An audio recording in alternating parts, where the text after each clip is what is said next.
All right, hey people. Today is April 10th, 2021. It's about 3 a.m. in the morning here in Indiana, Eastern Standard Time.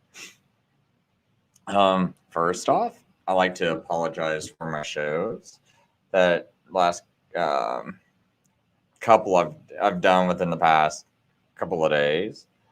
Um, I don't know, especially the ones I did recently that I erased. If anyone saw those, I just kind of got very frustrated. I hadn't seen much of my kids, worked, 60 hours the past, or maybe more than 60 hours the past couple of weeks. Um, and just was busy trying to sort a lot of financial stuff out on top of it. And, um, and then it's just like, when I try to get these shows prepared and nicely set up to where because I want to be respectful of people's times. I know people just don't have a lot of time, or even if they do have a lot of time, I still want to be respectful because, time is your most precious asset. And I don't want to be wasting it, and having people wait for me to, click things or search things and not have everything nicely ready to go. And because of all this banning that I get, and because I do work so many hours and I do have two small children, it is so hard for me when, the when you add me having to do all these like extra gymnastics due to the bannings, due to me trying to put together other alternatives. Like I can't, like, because to me, it's not just about having a show. Like I just can't concentrate on having a show. I got to worry about censorship. I got to worry about alternatives. I got to worry about coming up with a plan because, in this world, you got all these people that were worshiping this orange man, waiting around for him to come up with a plan. And it's like, this is the dude that signed, that kept, well, he basically declared a national emergency over a virus, that has more than a 99.5% survival rate at worst, with all the statistics I compiled. Maybe mine are wrong, but I've showed them in the past before YouTube deleted my channel, and I got them from the CDC's website, and I got them from, various newspapers and other things. So I just compiled their data. That's not my data. I just compiled theirs. Maybe I compiled it wrong, but everyone who looked at it never said that was wrong. They just didn't like me talking about things and said, "Hey, that's medical misinformation, guy. You can't put that out there." But so so I so to so I try to come up with these other plans. Like, okay, let me help get in contact with people to try to build another platform, right? But it's like, people keep thinking, oh, Trump, so legit, and Trump was looking to get money from partnering with alternative media companies. And it's like, and people go, oh, well, he was so good, he didn't even accept his yearly pay for being president, and it's like, look, dude, you give me that money, I might have been able to start a YouTube, okay? So right now, everyone's like, oh, censorship, censorship. It doesn't even look like America. Who was president? Yet you want to reelect this guy, and he let America fall apart, and he was hiring deep state. So, and I get frustrated because it's like hundreds of people, no matter what I show them, they don't want to believe what I show them.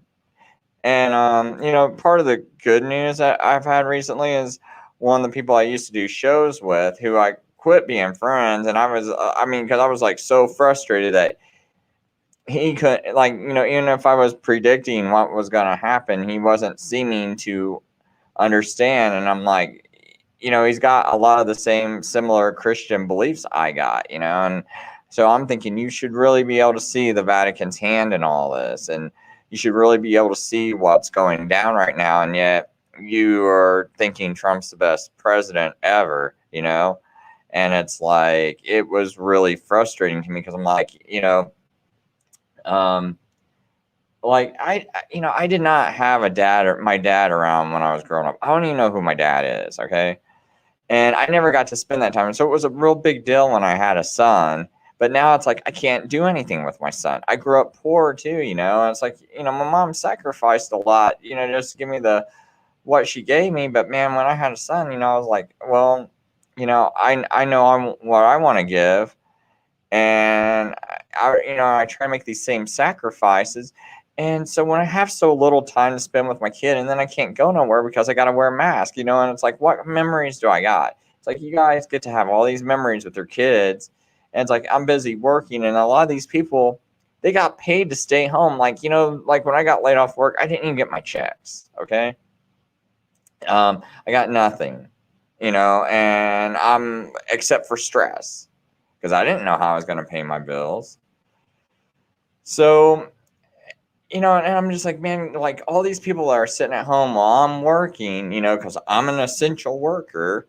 You guys can't like go to these schools and or go to your city councils and tell these people, hey, you don't want these things going on. You don't want these mandates going on and things like I just feel like I don't know. I guess I get stressed out because I'm like, okay, not only am I working 60 hours a week, not only am I trying to find YouTube alternatives, but now I got to also try to find time to go talk to a school board because all these other people, some who aren't working, some who are only working part-time or 40 hours a week, can't go to these school boards, like can't I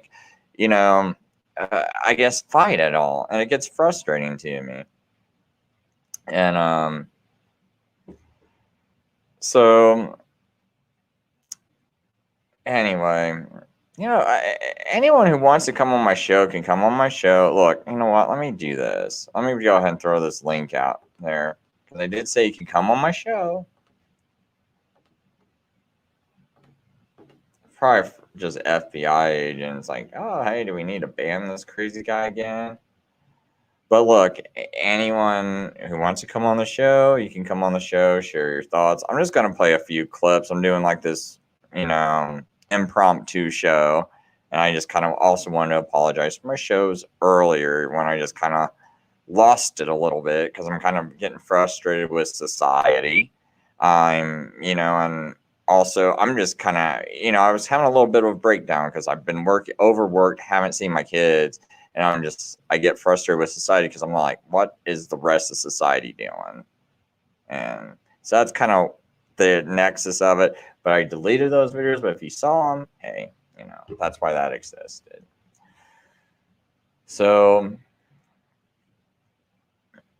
anyway, let me make sure I got all this working.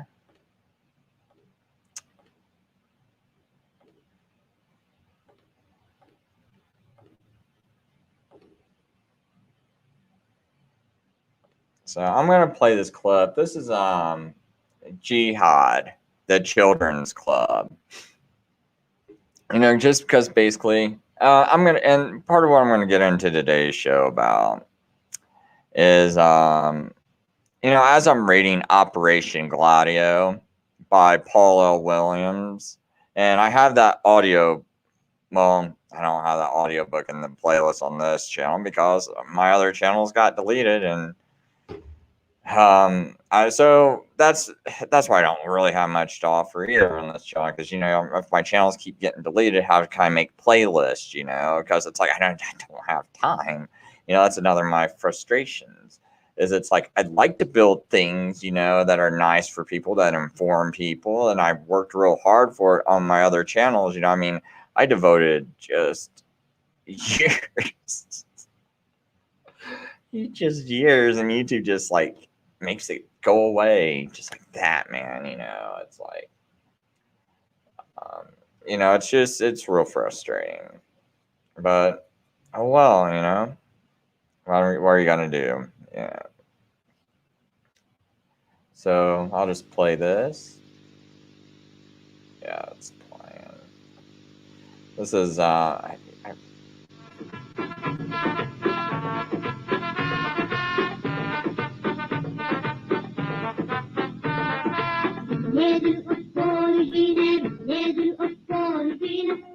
They call it the Children's Club, a program broadcast in prime time by Palestinian Authority TV. The images are familiar. The messages are not.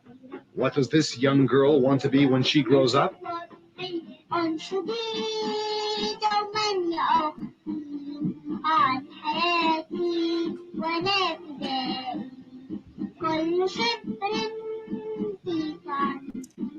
case someone's driving in their car, you know what? I should kind of read this for you.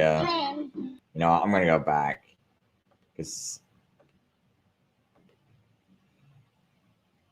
But anyway, this little girl, and this is from 13th of February of 1998. It's "Oh My Sister, Sing Constantly," about my life as a suicide warrior. Each and every part of your soul I have drenched with all my blood, or soil, I think. I have drenched with all my blood, and we shall march as warriors of Jihad, holy war. 5 years after the Palestinians committed themselves to peace with Israel, this is what's on TV. Anniversary of Al-Nakba, the catastrophe, proved that, like today, like yesterday, Palestinian noble, courageous struggle with complete commitment to peace against Israeli, mean, brutal, inhuman, fascist, racist, genocide, crazy war to swallow what has been left of the Palestinian land. ومعي قلبي وعزمي للجهاد أشبال منتصرين أسلاح مدربين. We are ready with our guns. Revolution until victory. PLO Chairman Yasser Arafat swore off violence and pledged to battle terrorism. Hopes were raised that a new generation of children would be educated to reject conflict in favor of coexistence. But Palestinian television programming, an important educational medium, broadcasts a different message. I have raised my children on jihad, holy war, and on the principle that they never give up on their land. I taught them that they must return.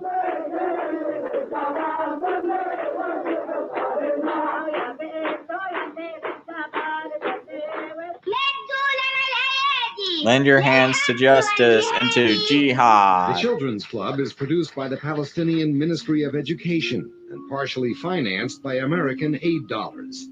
It looks like typical children's TV, but some of the content is anything but childish. Ask from us, blood. Ask from us, our soul. We will give it to you. I will come at the time of draw with my best efforts. I will bring a machine gun, violence, anger, anger, anger. Never shall you be calm. I will return with the dawn of tomorrow. It is my heartfelt conviction to loss to jihad. With the media tightly controlled, television programming reflects policies set within the upper echelons of the Palestinian Authority. With our soul and blood, we will redeem you, Palestine. Or Palestine.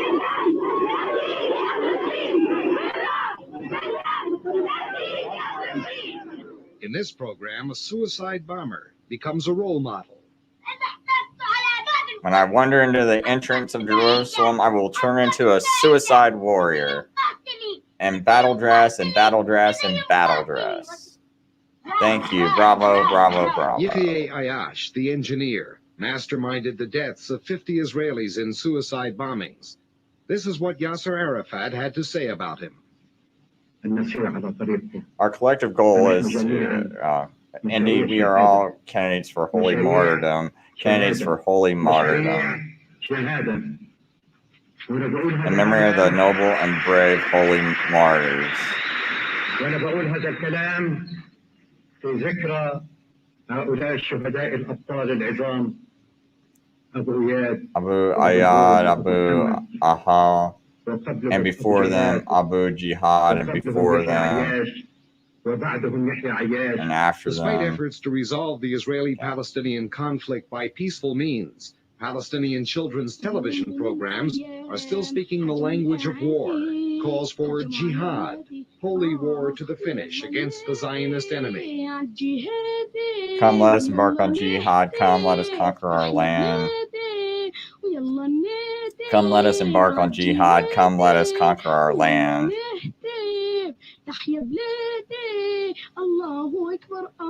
Allah is great. Allah is great. Oh, my country.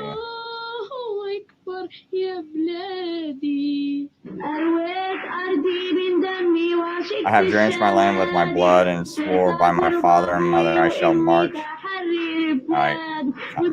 Sorry, Palestine is my country, not for the Zionists.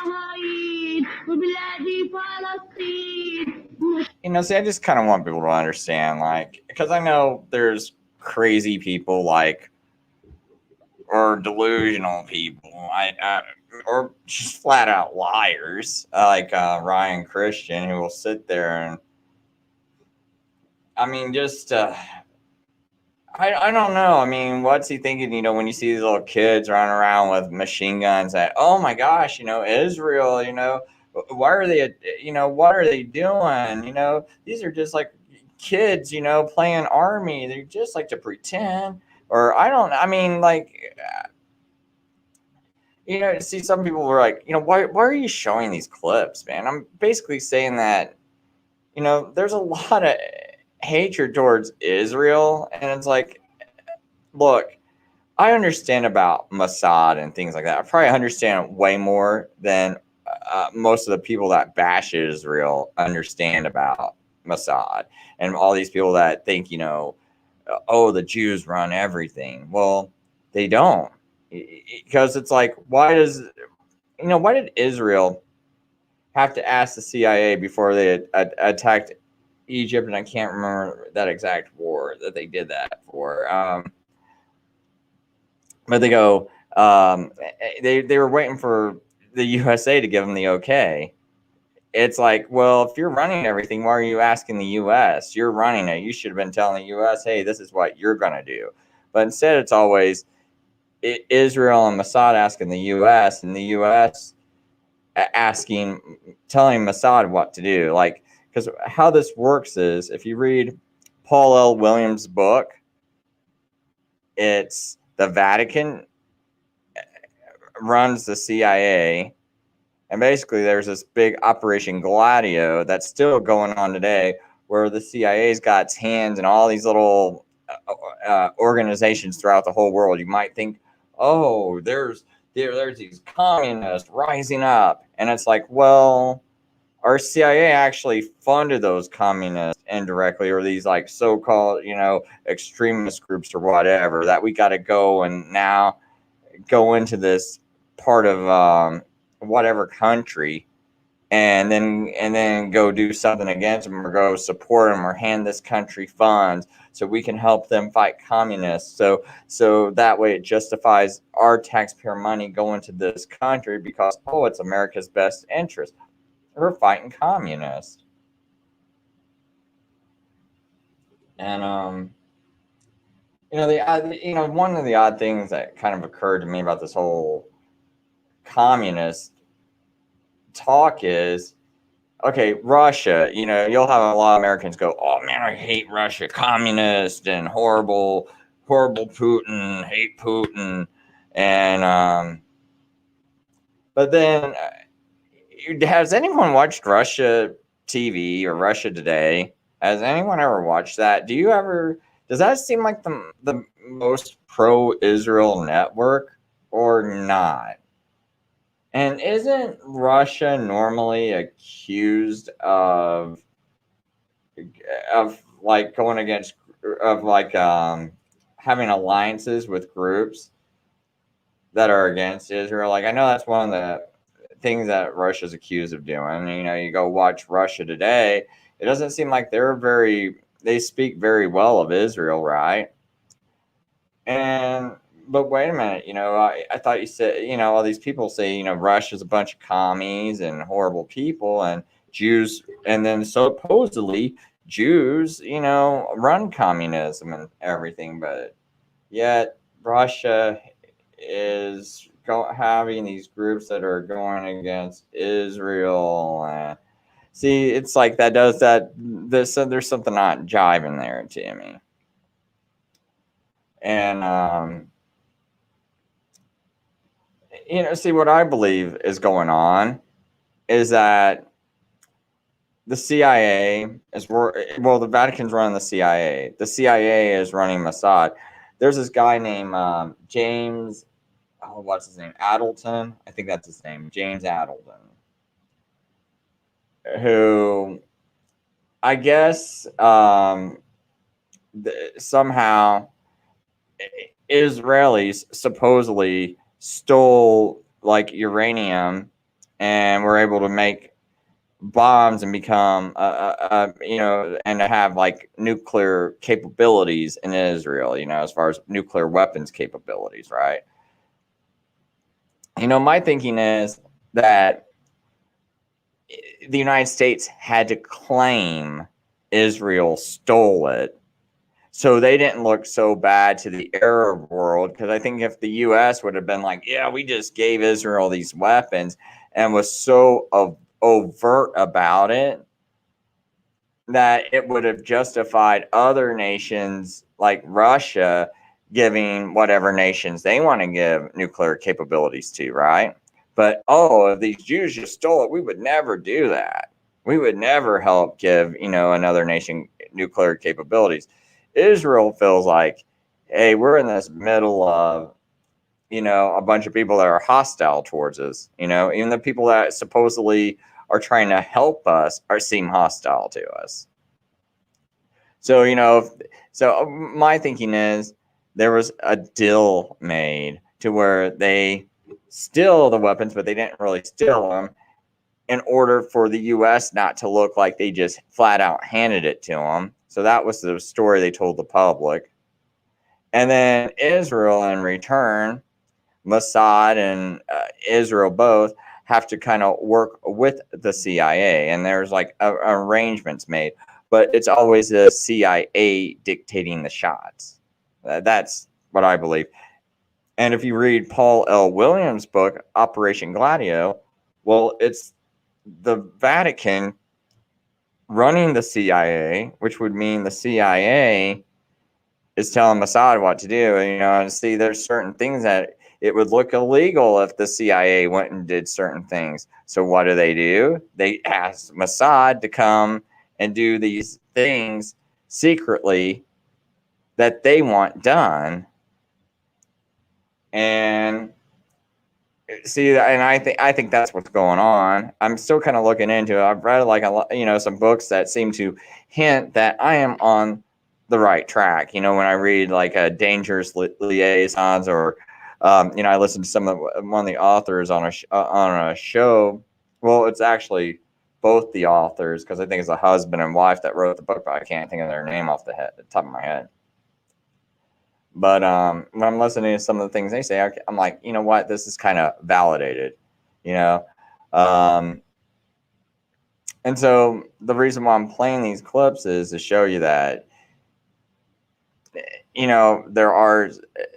it's not so much that Israel is just some terrible country that's going in and just like attacking people, because, and like, oh my gosh, why are they, it's like, why is Israel doing that? Well, look what some of these countries got going on, within them. It's like, look how they're raising these children, the kind of programming they're doing. And you don't think like these people are going to grow up to have some issues with Jews? And to be honest, the media in America is very Catholic dominated. And it does do a lot to slant the Jewish community in a negative light. And I don't know what the problem with the Jewish community is, where like they don't have anyone that just comes up and says this. And I don't know if it's like a lack of biblical understanding, since they kind of cast away the New Testament. At least the non-Messianic part of the Jewish community, they cast away the New Testament. So maybe they don't understand the Vatican, and maybe to them, the Vatican and other Christians, whether it be Protestant, Seventh-day Sabbath keepers or whatever, they just kind of throw them all in together and and they just group them all together so they can't really figure out exactly what's going on. And they're just kind of like, when they see the word Christian, it doesn't matter whether they're Catholic or whether they're Protestant or whatever, it's all the same to them. So I don't know if that's what is going on in the community, but what I'm trying to explain is that maybe because of that lack of biblical understanding about the book of Revelations and other parts of the Bible in the New Testament, or so-called New Testament, I hate using that word because it's all one testament to me. It's all one book. Because I don't think New Testament did away with the Old Testament. It all complements each other. I played some clips in the past. This one guy named John Kostick, Kostic, I think that's what his name is. I think it's John Kostick. But anyway, did this one video where he takes each Hebrew letter and shows that each letter has meaning. And then he takes the first word of the Bible, which is Bereshit, and he breaks down that word. And basically, you can find Jesus in the first word of the Bible because it's talking about cross and nail. Well, no, it's talking about like nail. I think it's hands, cross. I can't remember all the little specifics of it. It's been a while since I read. But you can get this picture of Christ just by decoding the first word of the Bible. So it's there. And what I think the rest of the Bible is just it helps flesh out that very first word. Like it just keeps uncompacting itself, as more and more is written. It takes that first word and it just uncompacts it, or just kind of fleshes it out more. Which is, I don't know, it's kind of odd to me too. It's like in the beginning was the Word, and the Word was with God, and the Word became God. And then he came in the flesh, right? So, but anyway, so I just want to play a little bit of this old clip. I'll just drop this down in the link. In the chat. If anyone wants to watch the whole thing. It's not letting me do that with ease. There we go. Then I'll just move on to the next clip. That's all I'm really doing today is. Now, let's see here. What did I want to show next? I actually got a lot. Just don't have it set up perfectly is all. I definitely want to hit on this topic.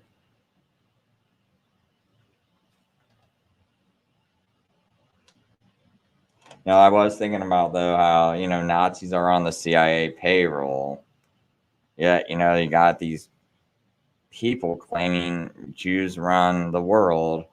And it's like, yeah, you got Nazis on the CIA payroll, and that, to me, it just doesn't make much sense.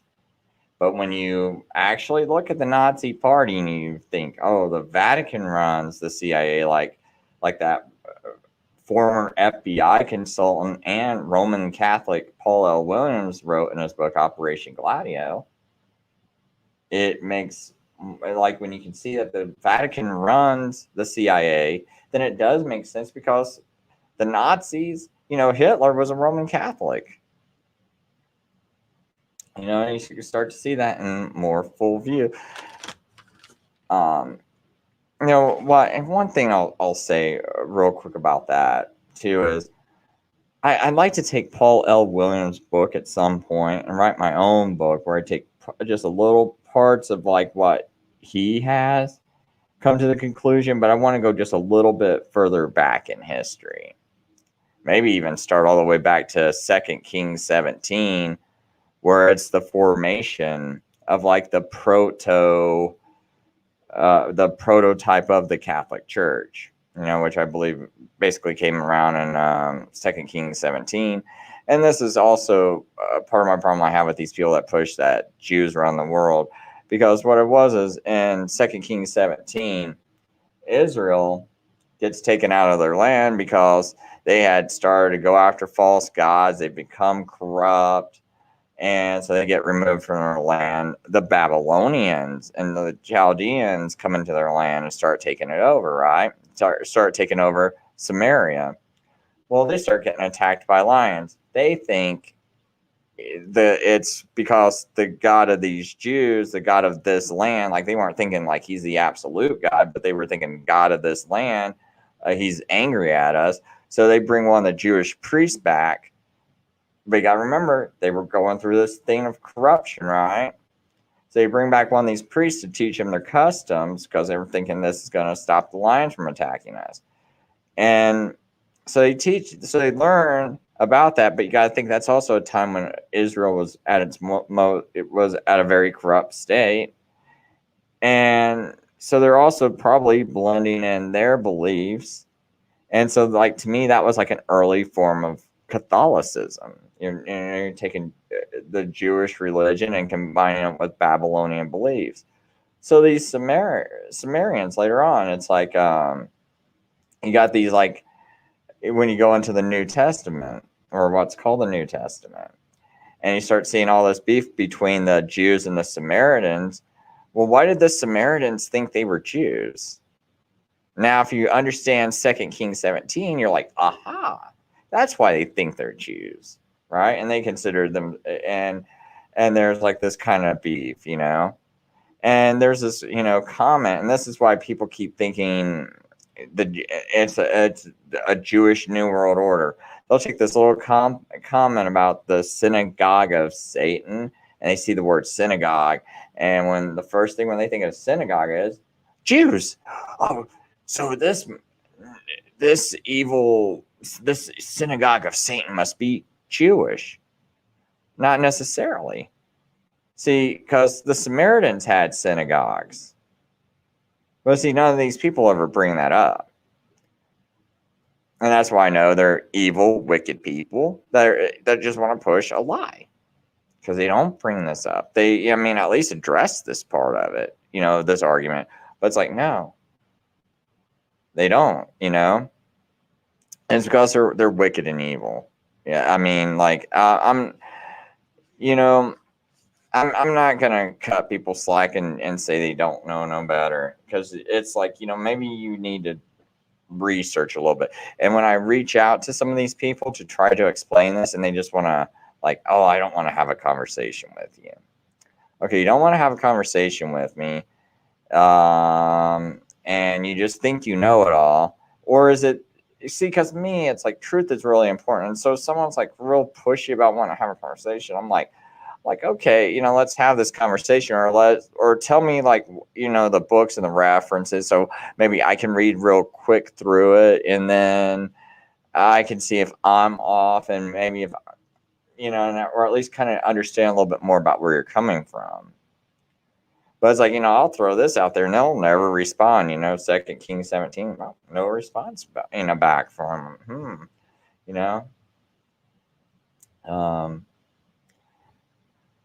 But anyway, so I believe, that the Catholic Church basically got formulated from that Samaritan culture. And because you had that one sorcerer named Simon Magus, who was what?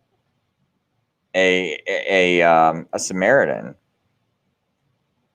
And this is where I think he was basically your first pope. And where he's blending in this Jewishness and Babylonianness, and now Jesus comes and he's trying to blend that in with it into one religion. And I believe, later on, that's what developed into your Catholic system. And then when you look at what the Catholic Church has done, how corrupt its popes have been. And I mean, just like, this really does fit the whole, that one, the whore that's drunk on the blood of martyrs and saints. Because let's face it, they were killing people just for like teaching their child the Lord's Prayer. They were killing people and persecuting people for just translating the Bible into English. I mean, like, read some Fox's Book of Martyrs sometimes. I can't read the whole thing because it's such a, like, it bothers me too much to read like more than a page or two at a time, because, or at least the pages I happen to pick out to read, because it's like, a lot of times I don't like read a book from front to back. Like I kind of like, like, I'll kind of like pick part of the page and just like, I'll start here, and then eventually I'll read the whole thing through. But with that book, man, I just grabbed part. I'm like, whoa, man! It's just, some of the torturous things they did and the reasons they did them for are purely sick. And then I'm like, and then today, you see all that pedophilia that this church covers up. And then you see that's always got its hands in all these things, like with Monsanto. It's like, why are you why does Monsanto come meet with you and give you this money and everything? Oh, so you can make deals with the heads of states to allow Monsanto to be used in their countries. It's like GMO food and all this other stuff, and the Vatican's tied into that. It's like, how about you just leaving God's creation alone? Isn't that what would make sense to most Christians? God created it, created it a certain way, and it's a loving God, and he had a certain purpose and a certain reason for designing this a certain way. So let's leave it alone and just eat it how it is. It's like, do we really need to improve on it? And also the fact is, it's like, I mean, I believe God provides enough food for the whole world to live on, and the only reason why people go through droughts and everything or starve is because of wickedness from other people. It's not that God didn't provide it. And I mean, sometimes, when you go through hardship, that's for your own good. It's like God does that to try to help save your soul.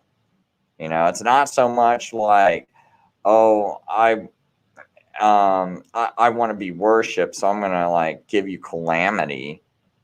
It's more like there's a need for you to even have life to worship God. It's kind of out of need. Like, you were created to need God, and it's like you're just supposed to have God in your life. Like, God is life. God is the truth. Like, I mean, what kind of person's designed to live outside of truth? And God does say, I am the truth, the way, and the life.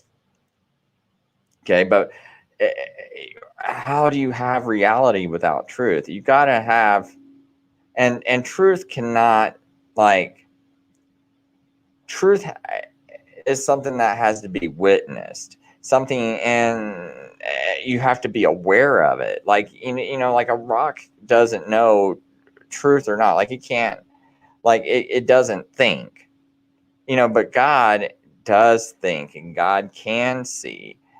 And whatever God sees, that is ultimately what reality is. He is the final judge, And if God ever lost his mind, you'd lose all of reality. You wouldn't have any reality. If God went crazy, or God, started telling a lie, your everything around you would just become a tangled, warped mess. Like, you have to have that ultimate perception of reality. You have to have that one being that is aware of truth, that knows what truth is, to have truth. And I was listening to this guy named Doug Ham. I know I'm getting kind of way off from my original subject, and I'll get back to it, but this is more important. I was listening to this guy, Doug Hamp, and now I don't agree with all of his theology, but there's always some things he says that's pretty interesting to me, just because he's like a Sabbath keeping Christian, which I am too. I believe in keeping the 7th-day Sabbath. I believe in keeping all the commandments because God says, if you love me, keep my commandments. And that's what I do. And I don't like it when people say, oh, that's legalism. Well, no, God says, if you love me, keep my commandments. I just do it out of love. I don't tell people, oh, you got to keep the commandments to go to heaven. But it's one of those things where it's like, dude, if you're killing people and you're raping women and raping men, and you're just like, just going, just doing breaking every commandment, stealing and everything. I'm like, do you really have God in you? Do you even know God? I mean, because if you knew God, would you even want to do that? And see, my whole thing is, it's like, Jesus died for you so you could have a relationship with God, because you got to have that ultimate sacrifice for your sins, right? And Doug was talking about this like Jewish author that he was like reading from, and I don't think this author is a Christian. And anyway, but he said it's, to be in the presence of God is kind of like being around radiation. And you have to have the proper clothing, or else the radiation's going to make you sick and kill you. It could burn you up instantly if there's enough of it, right? Well, it's like kind of like God, it's like God wants to have a relationship with you. That's why he provided his son. It's like you did not do anything to earn this sacrifice. This is something that was freely given to you, and all you have to do is just accept it. God already provided it. You just accept it, right? And this allows you to have a relationship with God. See, God wants to have a relationship with you. And so he's doing this so he can have a relationship with you, so you can be restored into fellowship with him. But you cannot stand you as a wicked person who's sinned cannot stand in the presence of God. You will get burned up. Okay. There's these guys, and there's a story in the Bible, and I can't remember what particular passage it is. I know it's like maybe it might be in Exodus or one of those books. Like I said, I can't remember. It's been a while since I came across that. And I listen to the Bible on audio, and sometimes I don't remember what book I'm listening from. But they're carrying the ark, and you're not supposed to touch the ark. And I think like something happened where the ark got off balance, and so it wouldn't fall over. Some guy reached over to touch it. Now there was these like wooden poles that were hanging out of the ark. You could hold on to the poles as you're carrying the ark, but you were not allowed to touch that. That was holy. And this guy, even though he had all the good intentions in the world, he just wanted to stabilize it, right? He reaches out to try to touch it and dies instantly. Someone, you might be like, well, why would God allow him to die? Well, God put those poles there and, did everything to protect you, and it's like, it's not that he wants you to die. It's that, you just can't be in his presence. You just can't be touching what's holy when you're not holy. I mean, that's just how it is. And so I just kind of want to throw that out there for people to think about. Kind of sad. I think this is one of my better shows, and I don't know. I mean, at least I feel like these are kind of important talks, and important thoughts to kind of throw out there. And I'm banned. I've been banned so many times that I basically have no audience. And I don't know. Well, I'm always curious, about the people who keep stopping by my channel and then depart. At least this is saying I have no views. Like, I've gotten comments and seen messages in my chat before, and it says 0 views, and then I got like 4 people chatting at me, and So who knows who's all really listening to this, but hopefully and out there in the future, if you think I talk slow, I have gotten that complaint before. And like I said, I work 60 hours a week, and just, I do what I can. If I sound a little slow, wait till my live broadcast is over and just play it back in 1.5 speed or 2 times speed, and maybe you'll like it better.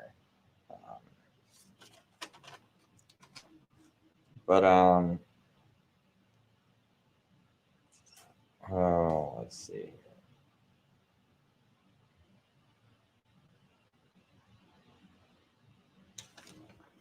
Do you know I got some other things kind of just going through notes, right? One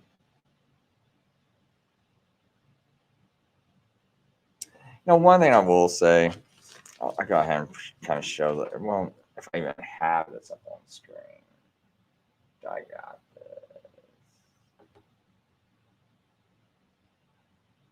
Yeah, see, I want you to see something. YouTube, people go, oh, Jews run everything, and YouTube, is controlled by the Jews. Well, here's a video that kind of defends Israel, having to defend itself, because people are like, oh man, Israel doesn't, the Jews shouldn't even be in Israel. Get them out of there. Well, here's a video defending the Jews, and talks about basically a lot of the things that are going on around them. And YouTube says the following content has been identified by the YouTube community as inappropriate or offensive to some audiences. Huh. So you don't see that, about anything else, but here's someone, trying to defend the Jews, and bam, censorship. Why? I mean, when you look at it, it's like, it's showing stuff that comes straight from Arab countries, the surrounding countries around Israel. It's like, what? What's the offense?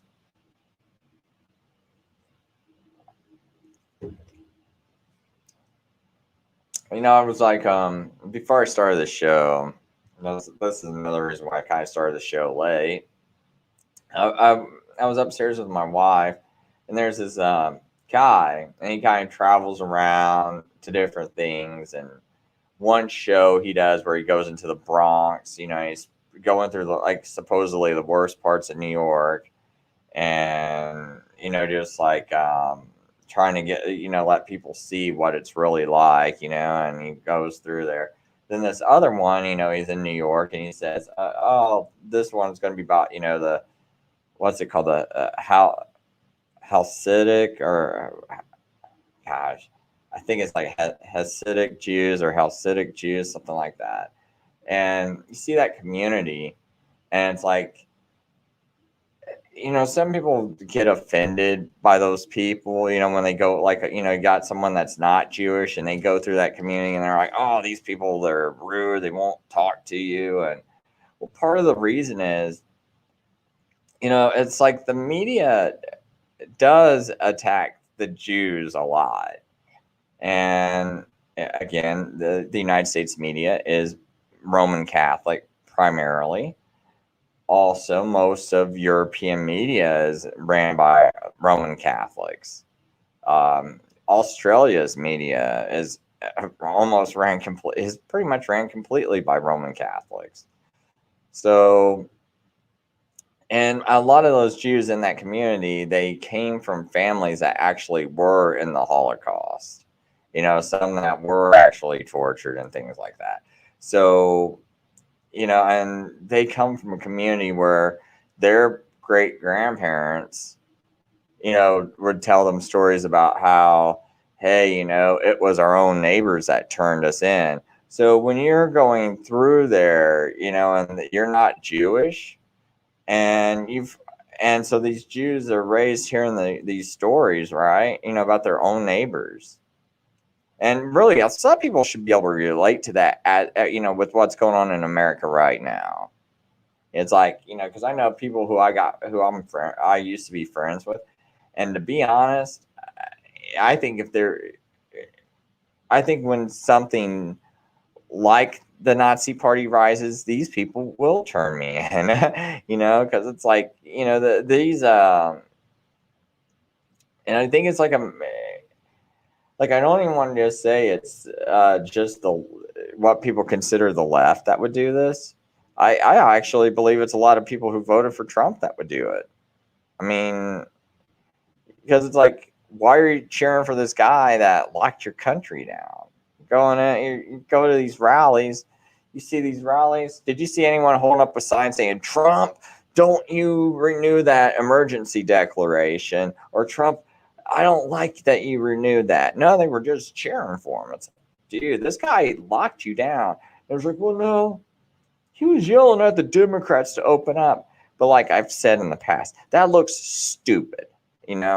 It's like, okay, I'm renewing the emergency declaration because this virus is so bad and we need to spend so much money on it and get this warp speed in everybody's arm. And if I don't renew this, we can't put warp speed in everyone's arm.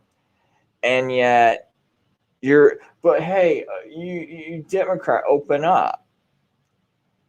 Well, and see, it's like that looks stupid because let's say, because a lot of these Republicans, they believe Trump is so popular. Okay, maybe he is, and maybe you think he won the election. I'm not going to get into that because I'll get banned if I get into that, whether I believe it or not.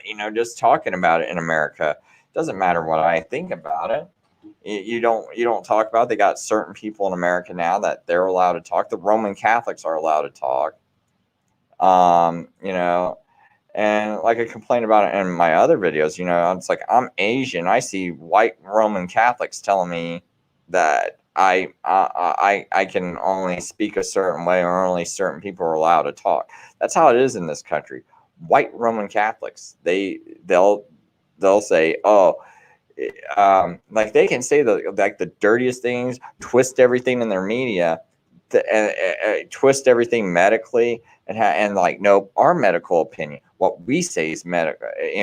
Who we prop up as the authority figures in medicine. You better not disagree with them. If you do, you little Asian, or you darky, or whoever. If you disagree with this, you're going to get banned. So you be a good boy and you just obey and you just do it. And that's how America's run. We don't have freedom of speech over here, And if any country wants to show us up, please create a YouTube. And there's millions of Americans that will be gladly to go on your platform that's more free than ours, and then your country can boast how it's so much more free than our country as far as freedom of speech.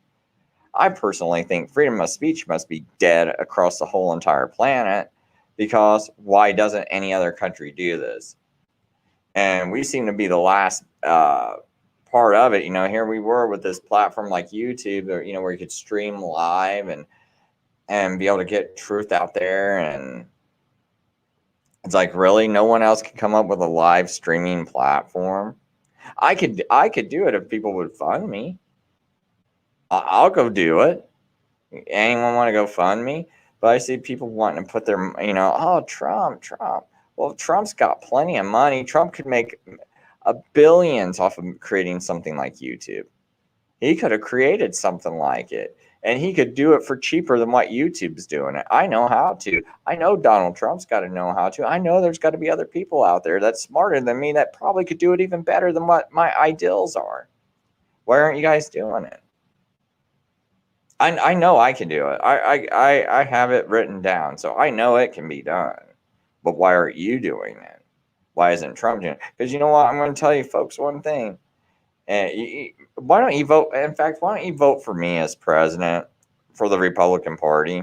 Because see what? Here's the thing about America too. The Republican Party should. Well, first of all, you got to understand the Vatican is globalism. and everything they do promotes fascism. But you see, you'll never see Antifa get mad at the Vatican. You'll never see Antifa get mad at Amazon or YouTube, which basically promotes corporate fascism. Because what is corporate fascism? It's when you have monopolies, these big corporations that basically have monopolies. Because YouTube's got a monopoly, and now they get funded by our own government. Because YouTube, there's no other company that can make almost probably 100 million Americans mad by censoring them and still make a profit. How come YouTube can do that? How come YouTube's not even scared about doing that? Because they get plenty of money from the CIA. Because the CIA gives money to Google, and Google owns YouTube. And again, who runs the CIA? The Vatican, just like in Paul L. Williams' book, Operation Gladio. He shows that without a doubt. So you have the Vatican basically censoring American free speech. So, and like I say, people, I want to get back to what I was going to say, which is I plan on running. I want to run for president in 2024. Okay, as crazy as that sounds, but see, I'm putting it out there because I'm giving you an option. And now YouTube, if you censor me, I guess I can say, hey, you're censoring a political candidate. Maybe I can look into you for what's that? Vatican collusion. Hey, Russian collusion. I mean, there was like there was a lot of flimsy evidence with Russia and Trump, but with the Vatican, there's no flimsy evidence to that at all. I mean, Susan Wojcicki is a Roman Catholic, has been raised Roman Catholic. CIA's been ran by Roman Catholics. Plenty of evidence by Paul L. Williams that the Vatican pretty much runs the CIA, and Operation Gladio is a project that works with the Vatican, right? So, so now to censor me, it would definitely look like Vatican collusion, and something that, I mean, should have criminal charges to it, right? And then maybe, is that why Biden got elected? Was there some Vatican collusion going on there? But I mean, like I said, I think Trump's a dirty human being anyway, and I think he was in on it anyway.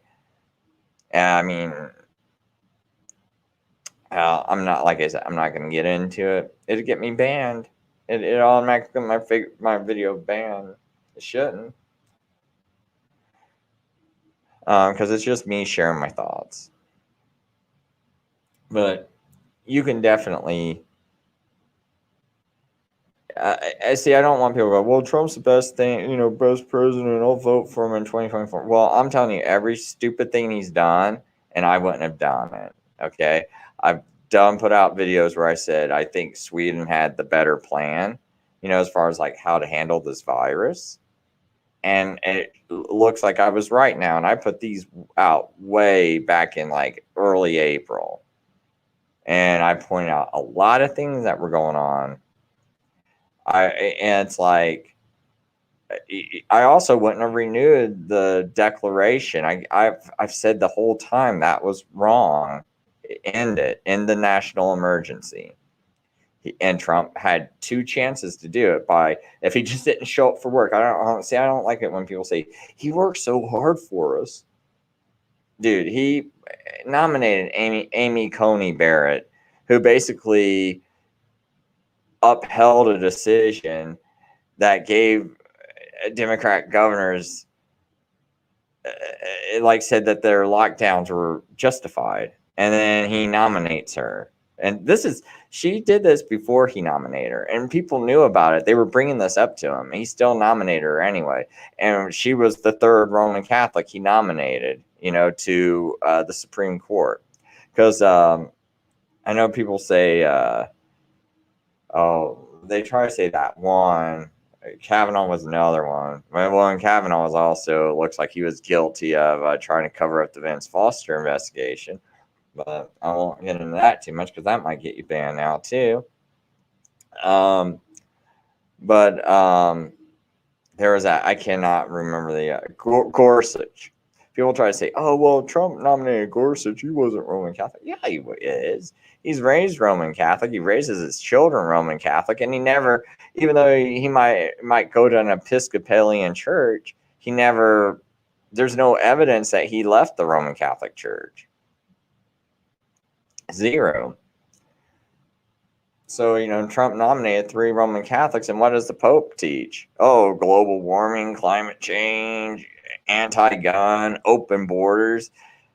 I mean, does that not strike you as odd that Trump picks nothing but Roman Catholics? William Barr as Attorney General, another Roman Catholic. Most of Trump's advisors were Roman Catholic. He had 33 Roman Catholic advisors and like maybe 24 people of other religions. Why was it 33 of one single religion? But like you think about all the variations of Protestants and other religions out there, and those people combined only had 24. See, that should have been flipped at the very least, right? But here's the Vatican. They think that God gave them the temporal and spiritual keys to the earth. So they not only think that they're the earth's church and that they think they're ultimately God's church, but they also think that they're supposed to be the rulers of the entire world. And when you see the Pope meeting with all these world leaders, isn't that what that looks like he's trying to portray?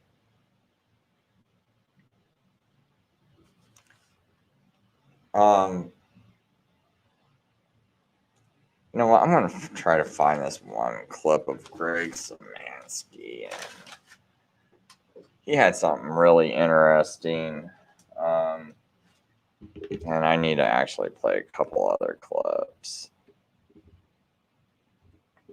See if I can find them real quick, because I know what the names of them are. I actually at least made sure to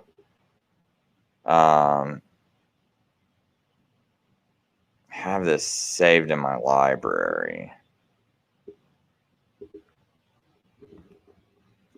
My history on my phone.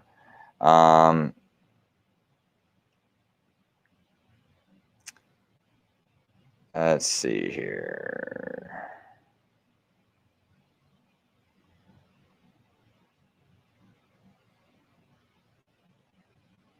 I really want people to hear this one by Greg Szymanski. It's kind of like a video that I didn't get much out of, but I did think this one particular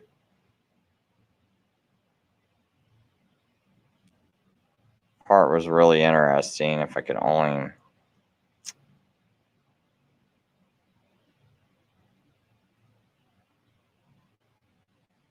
Well, I got another part to play if I can't find it. I think I'm real close. Oh, yeah, here I found it. Let's open up.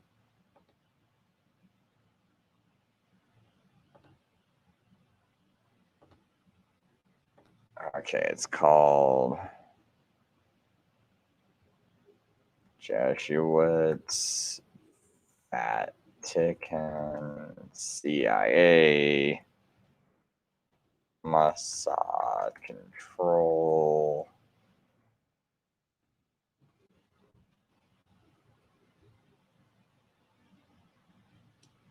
Yeah, there's this. Hold on tight for the next hour.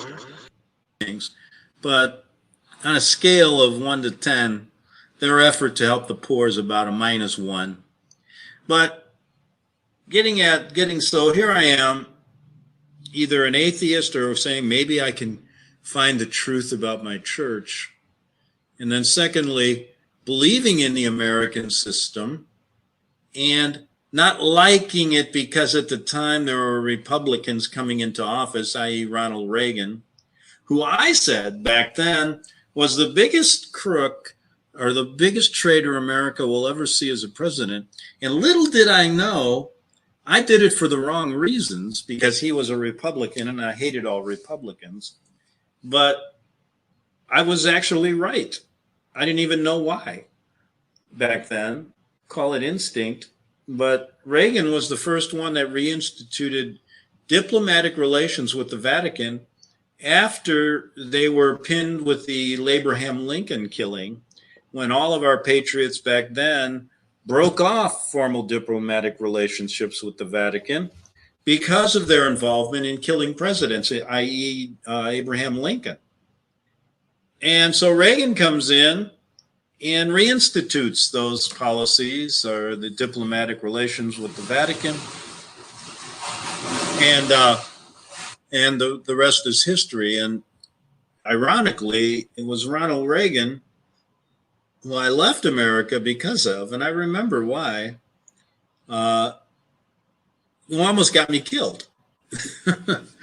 And that's what I want to talk about in the second half hour.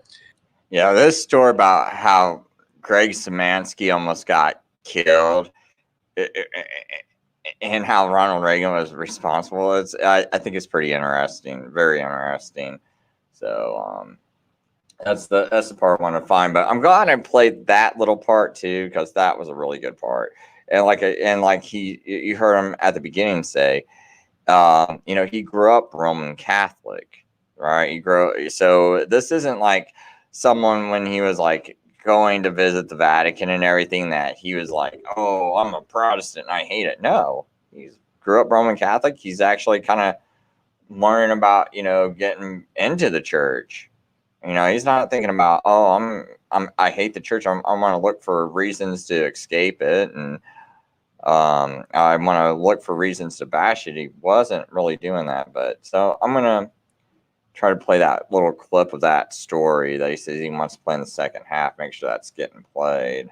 I might skip around the video, so kind of forgive that. Just a little bit of a personal experience with regional terrorism in Italy and how I was a victim in a sense, and how I learned put it this way, I tried to figure out, knowing my mindset right then, it wasn't easy, but I started to wonder, wow, how did they do this? And uncovered some interesting things that led me on this search my whole life since. And that is because they were funding regional, the military, the CIA, very instrumental, and they're all over Europe. And they were all over Italy at that time. Very instrumental in funding terrorism, groups like the Brigata Rossa, the Red Brigade, and other left and right-wing radical groups that were claiming all these different bombing terrorism, and they were basically practicing what they're doing worldwide now. And like I said, if I didn't have a personal experience, along with a lot of the research I've uncovered, as well as using a lot of other people's research over the years, would never have come to these conclusions that I make right now. Back in 3 Minutes on the Investigative Journal.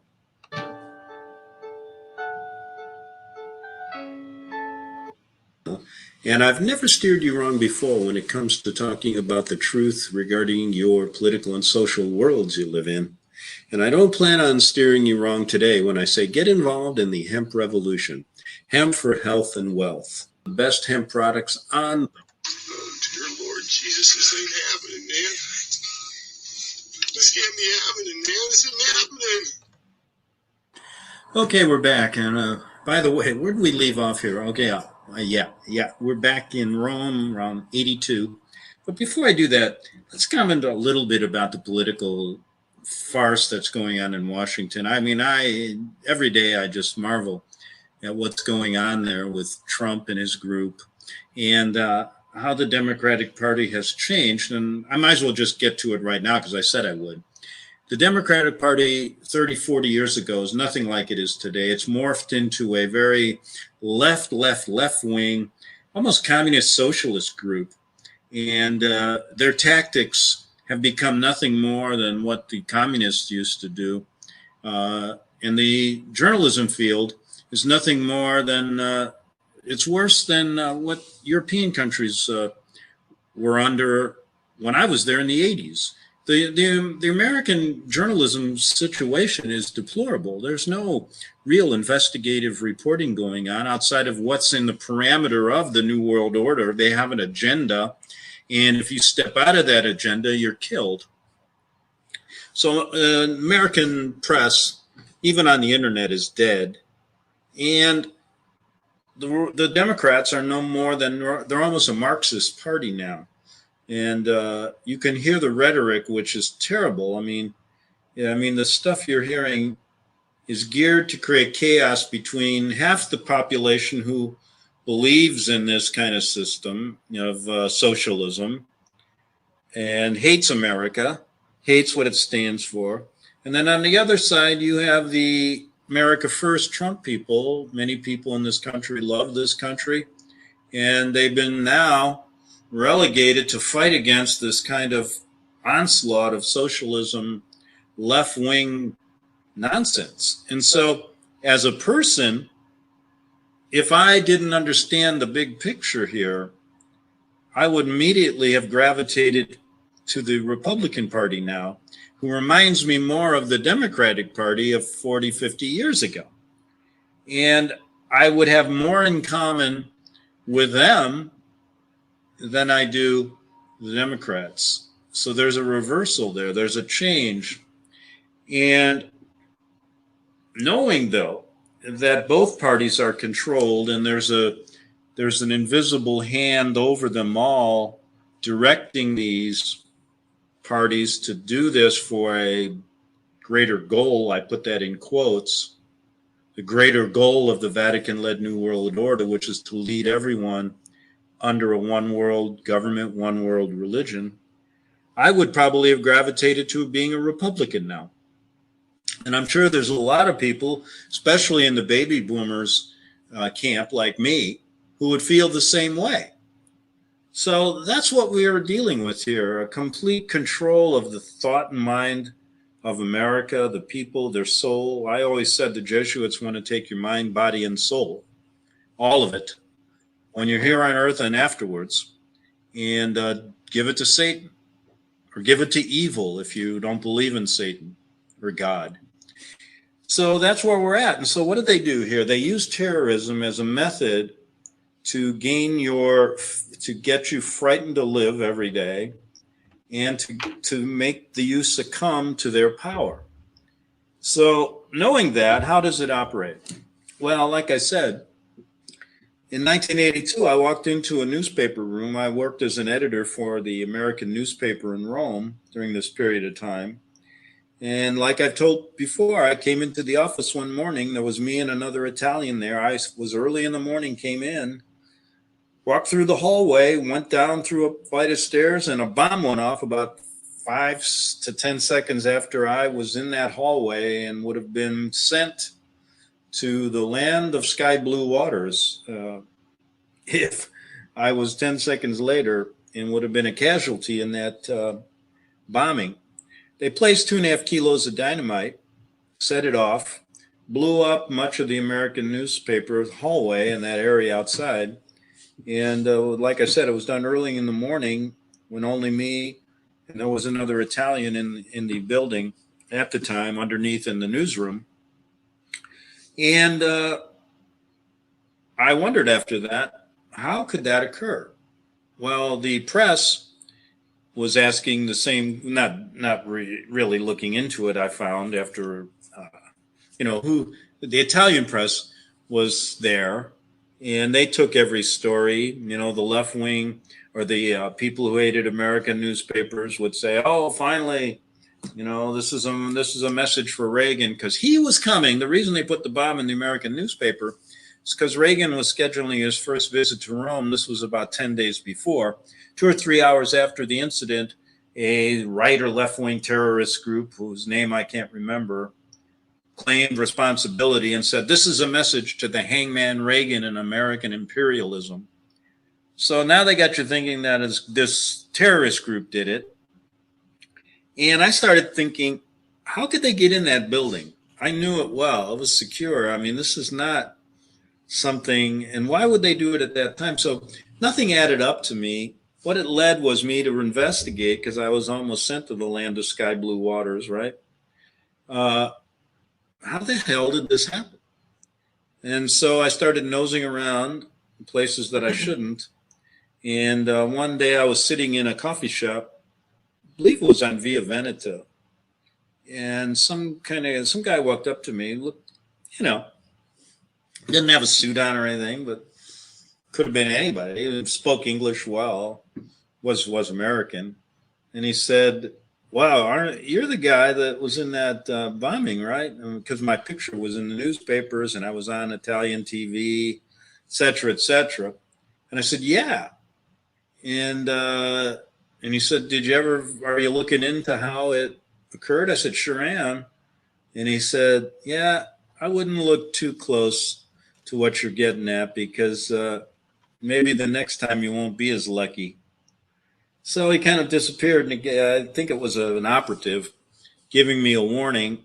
And I researched it to a point where I came to my own judgments, knowing I couldn't get anything published, that this had to be an inside job.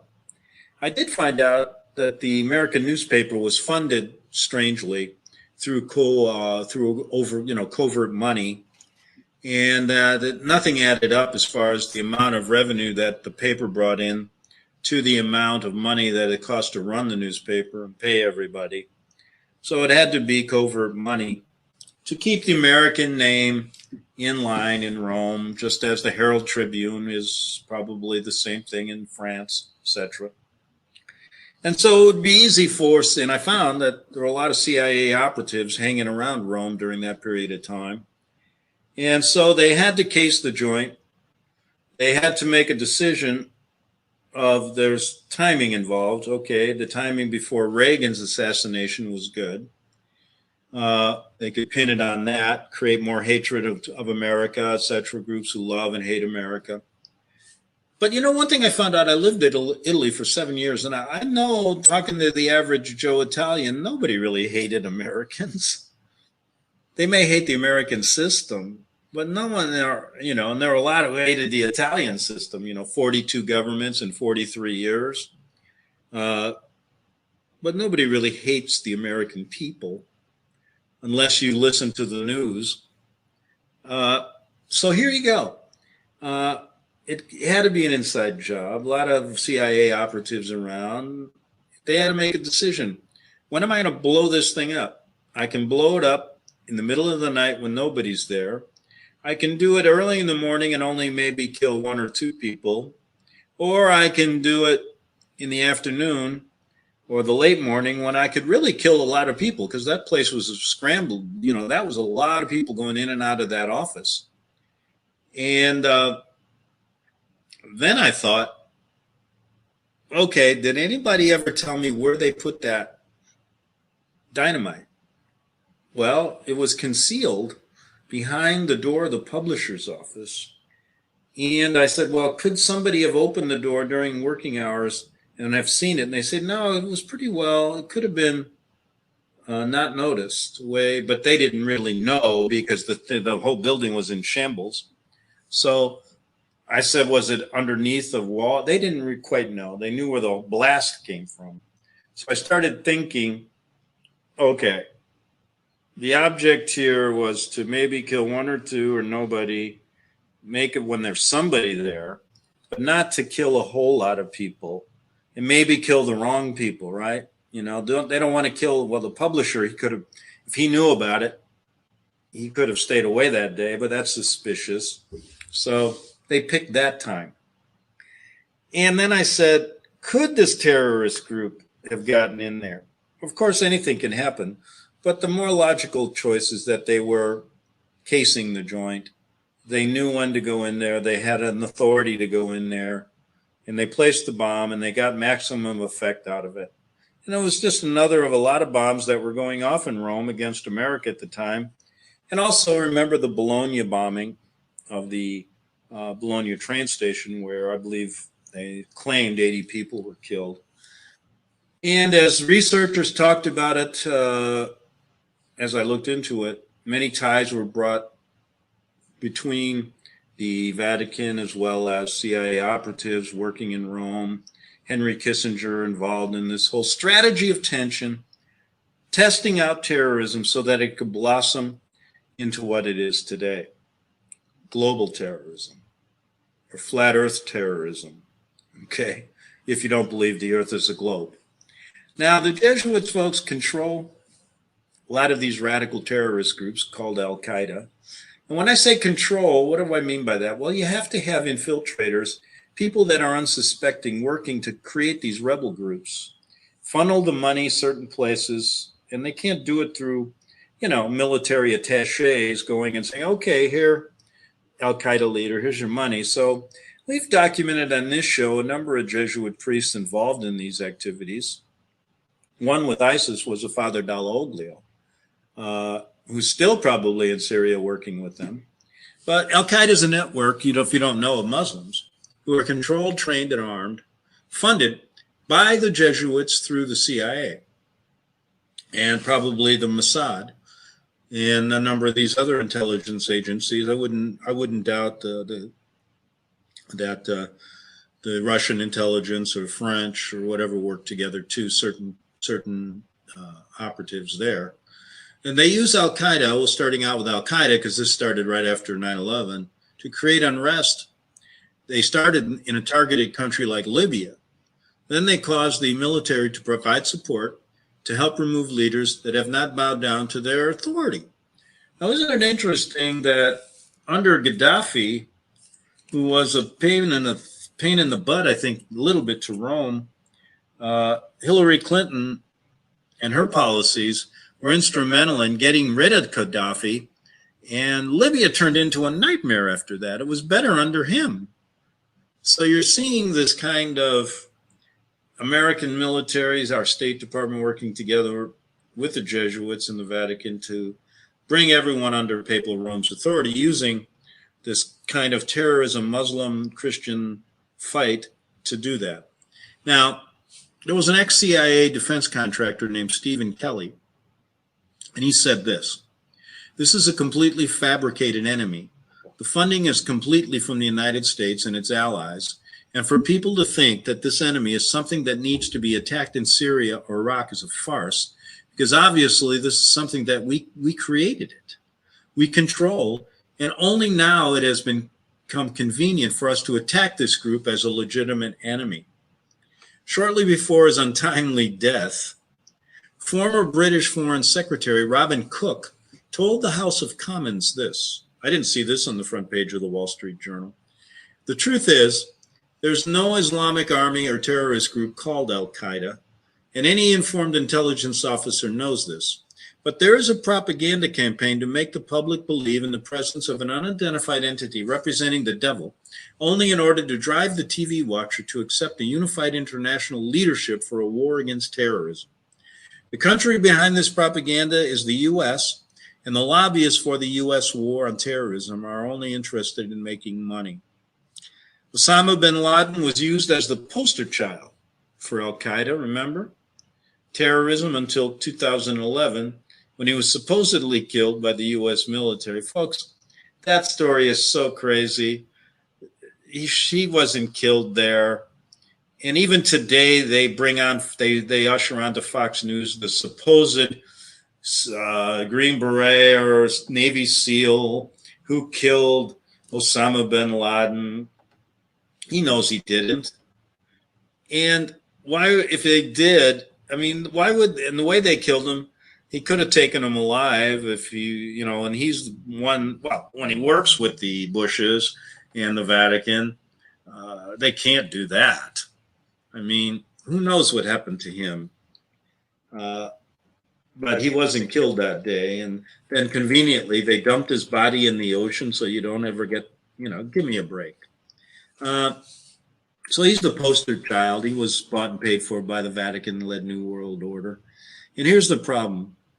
Some people say that he may have died in 2001 from medical issues such as kidney failure. And of course, he'd have doubles.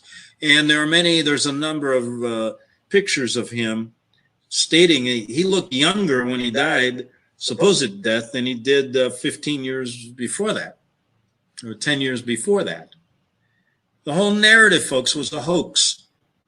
Did you really believe that the most powerful military in the world couldn't kill him for 10 years?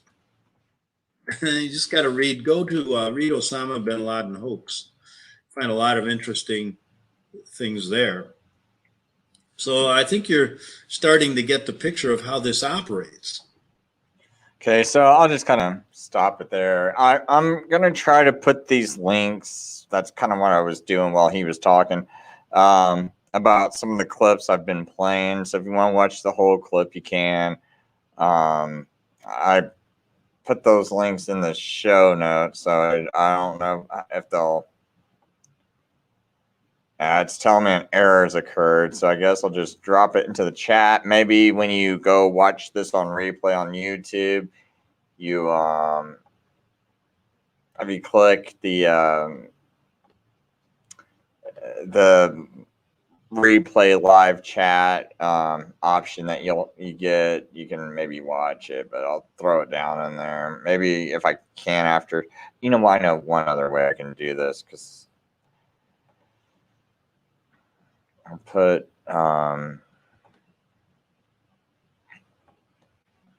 here we go. I can put my show notes like this, I guess.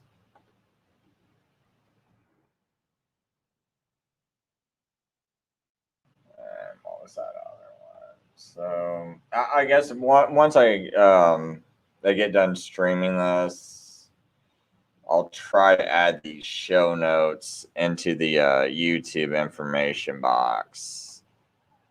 Let's see here, Jihad Children's Club. That's what it's called.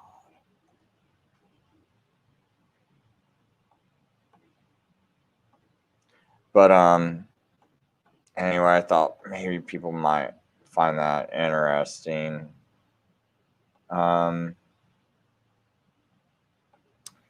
So let's see here. I had one more clip. It's kind of like a different subject, but I just kind of want people to see here. What was it?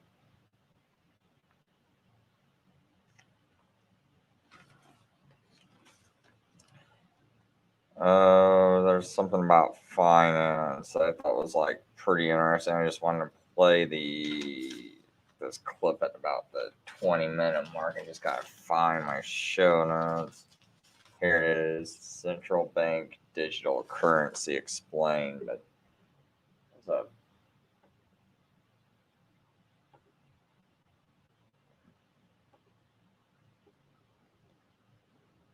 Let me try this. Central Bank Digital.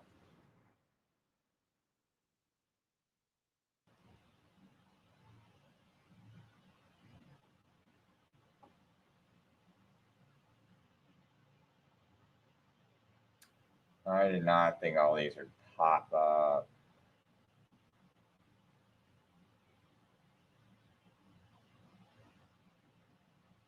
Let me see who wrote it.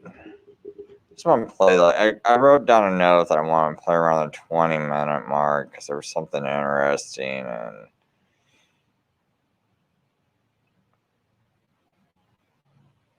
And Neil McCoy War.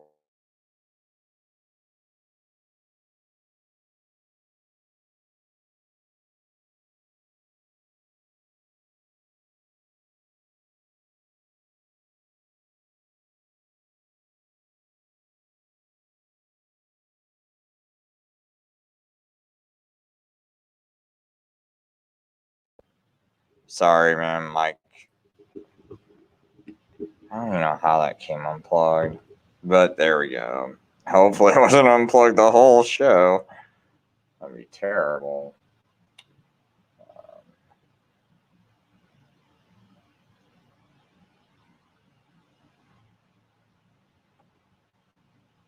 This is the checkers game where grandson and granddad will bond.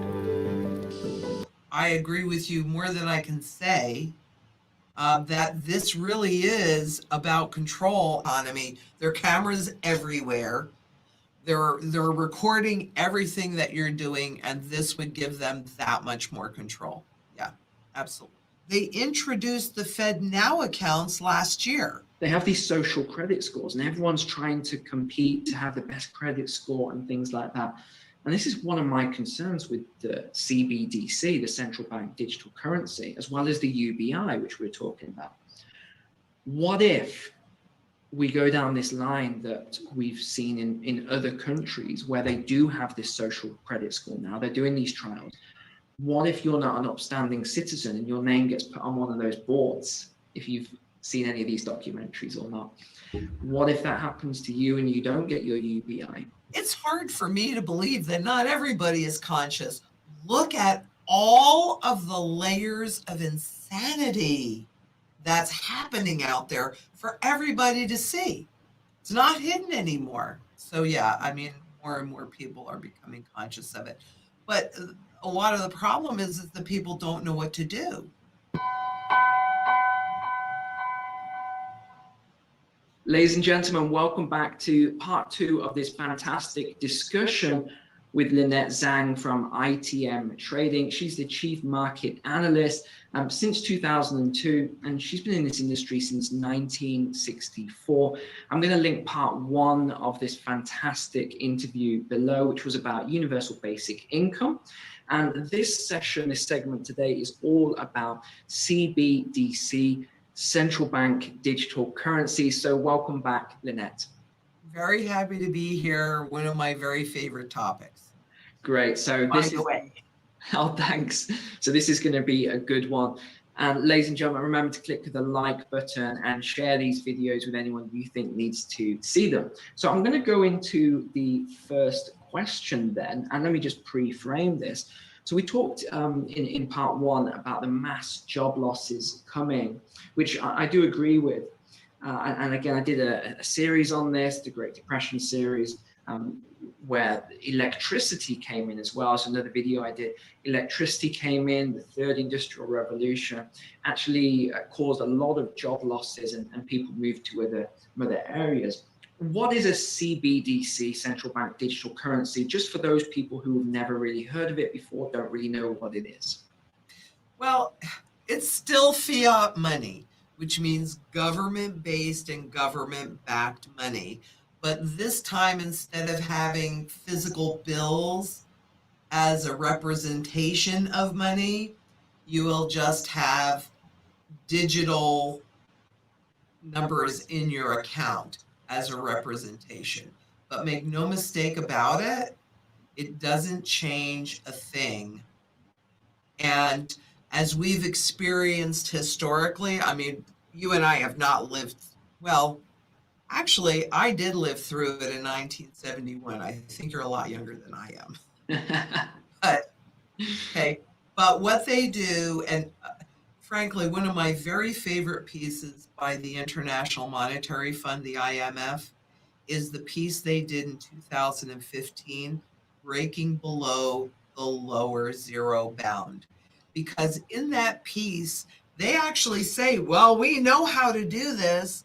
And they use 1913 as an example, where if you keep the name, people don't realize that anything has changed. And I was a teenager in 71. And so I can tell you, if I had a $20 bill in July and I had a brand new $20 bill in September, they don't look very different. So they like to keep things as similar to what we're used to as possible. And then they just transition us into a whole new currency. And that's what the central bank digital currencies, frankly, are all about, because it solves 2 big things. For the central bankers particularly, right now, if they implement a policy and they have to go through the banks to loan it into the economy, et cetera, it takes about 18 months before they know if their policy actually did what they wanted it to do. Mm-hmm. Yeah. Once we have a CBDC, then it is instantaneous with the central bankers in direct control of that. In the US, it's the Fed Now accounts that they're setting up. So you're not spending money fast enough because this is a consumer-driven economy. Boom, we'll start to implement negative rates. Oh, you don't notice that negative rate yet? You haven't seen how deeply it eats into your principal? Boom! We'll just make it lower and lower. In 2017, the IMF came out with another paper on how to take it into deeply negative territory. Yeah.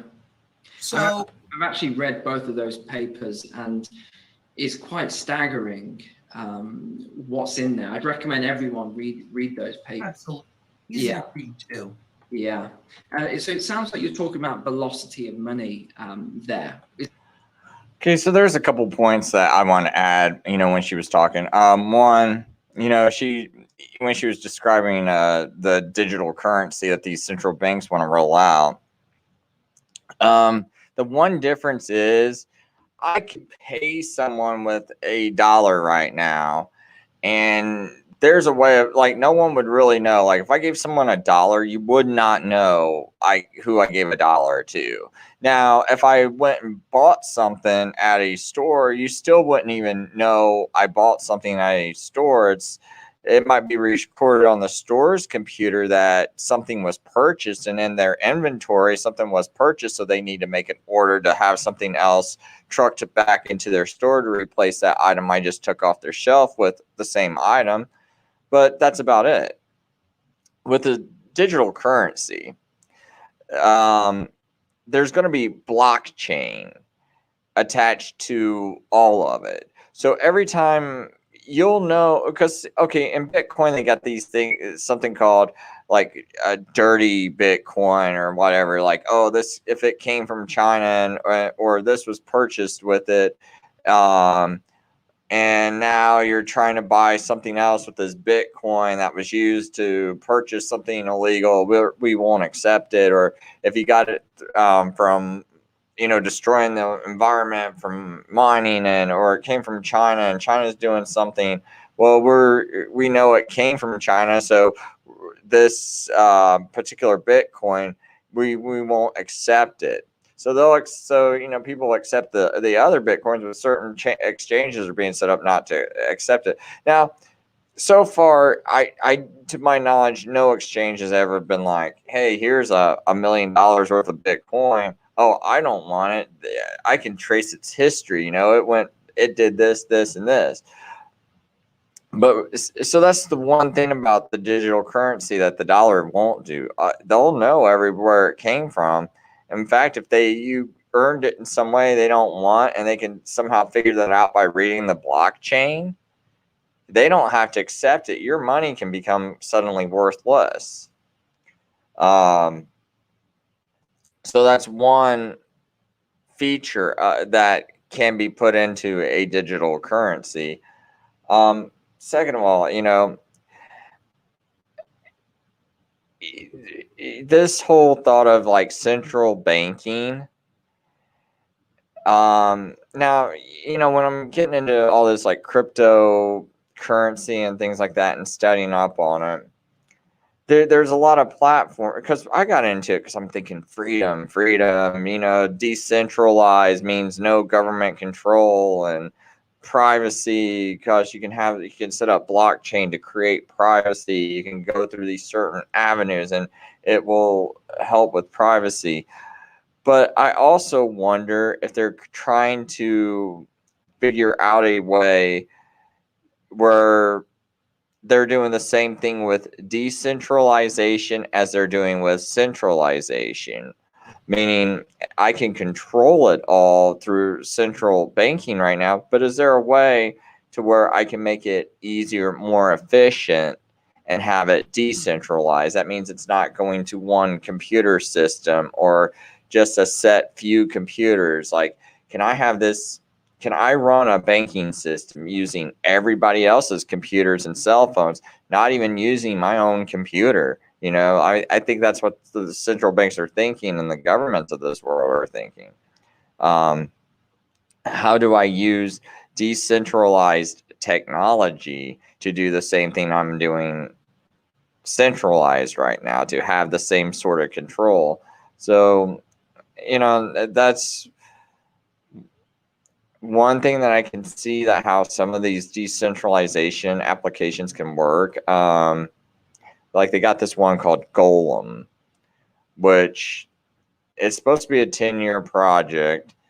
And basically what it is like, let's say, no, I mean, I think it's a good project myself. Like, I mean, this is something that like some of these projects, I mean, like, it's not like they're evil, or at least not on the outset, or it's not like they have to be used for evil, but I could see how like a Golem supercomputer system could work this way. And what I mean by like this like supercomputer system is, you're a college student, you can't afford the most up-to-date computer.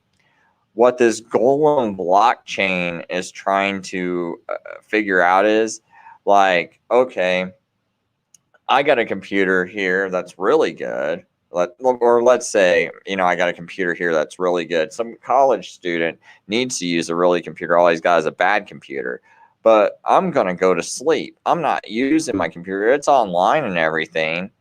Well, this Golem system will set it up to where I can get like cryptocurrency if I let this college student use my computer. And this college student might be able to use my computer that I'm not using at all to do some kind of, like, let's say he's trying to do some graphics art or something, and it needs a better computer.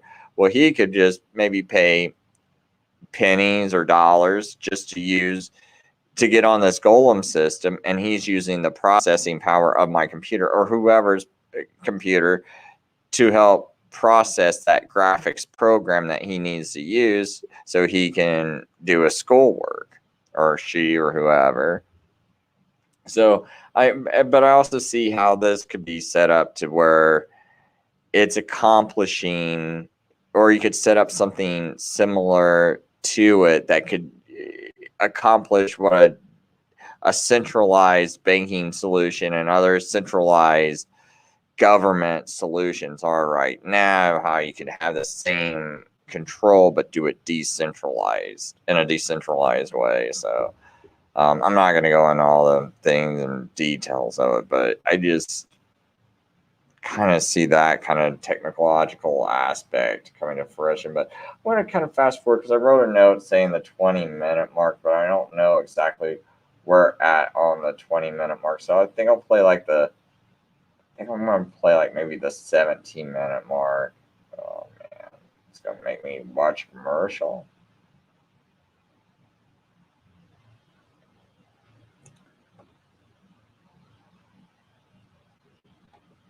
Yeah. To do if you have no other means. Yes, I definitely. We are in a surveillance economy. There are cameras everywhere.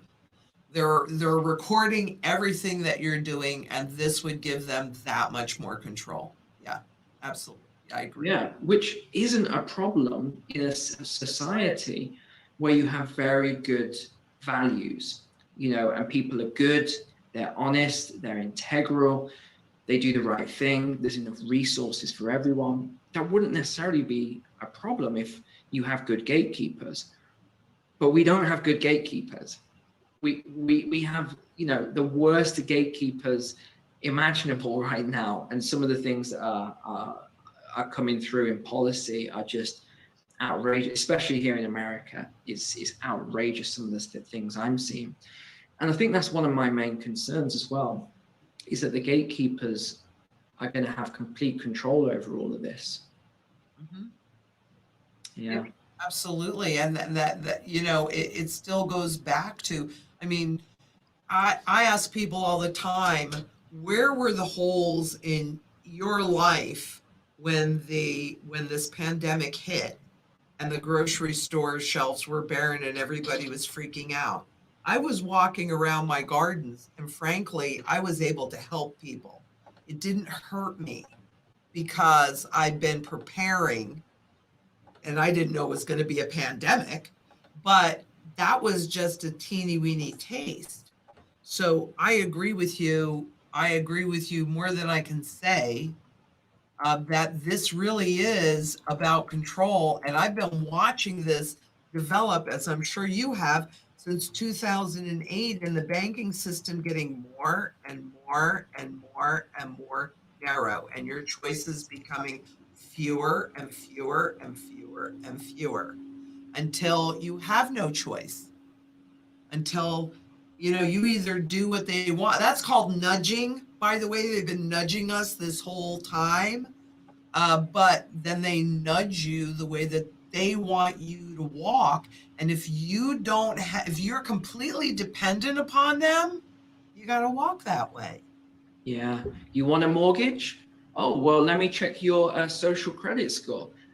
But by the way, we've bought... You want a job? Yeah. Let me check your social credit score. Yeah, right? Exactly.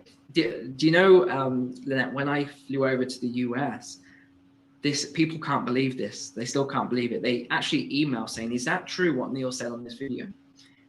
Not only did I have to have an interview with Homeland Security at Heathrow Airport, so these are Americans that had an outpost there, a very detailed, but I had to give them my social media accounts.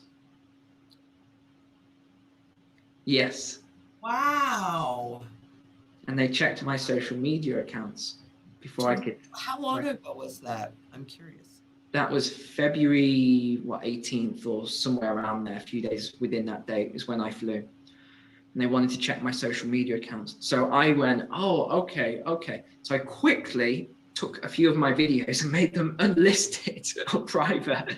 I was like, okay, yeah, here's my, because I thought, oh man, if they see my Great Reset video, if they see this video, if they see my, negative video on the IMF and the Federal Reserve, where I exposed them for being private institutions and my shareholders, and how I said, oh, I wonder if it were me, I would put Janet Yellen in as secretary.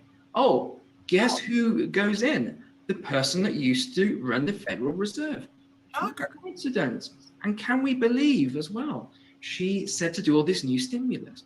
What? Why? I don't get it, Lynette. Why would she do that? Tongue in cheek. Big. Let's go big. We didn't do enough before. It didn't work, but let's do even more of it.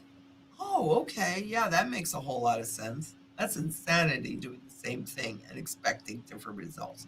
Yeah. But it's shocking to me that you had to give them that is really bothersome. That should bother everybody. Yeah. So this is, I can see it all coming. And I've been talking about this for a long time. People just don't listen. People, I'm sure you get it as well. People say, you're crazy. You're trying to scare people. You come up with conspiracies, which, by the way, conspiracy theorist is a word that was created, by the CIA. It's not even, I don't know. It's just to discredit people who have different theories on things that tend to come true. A lot of the stuff I've said over last year, and I'm sure that you've said, they've been coming true. And now people are starting to wake up. I'm seeing a lot of people waking up now. Everyday people are starting to realize that we're going in a very bad way right now. I agree with that. More and more people are becoming conscious, because it's hard for me to believe that not everybody is conscious. Look at all of the layers of insanity that's happening out there for everybody to see. It's not hidden anymore. So yeah, I mean, more and more people are becoming conscious of it. But a lot of the problem is, so I'll just kind of stop it there. I really want you to hear that part though, where he's talking about that airport security. I want to play that part one more time if I can find it. Let's see here. It's right at the 20-minute mark. If anyone wants to watch these shows, I will put it in the show notes after I'm done. what was that? I'm curious.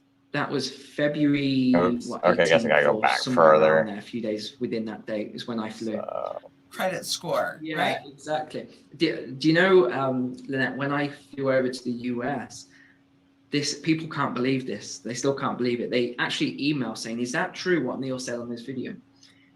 Not only did I have to have an interview with Homeland Security at Heathrow Airport, so these are Americans that had an outpost there, a very detailed, but I had to give them my social media accounts.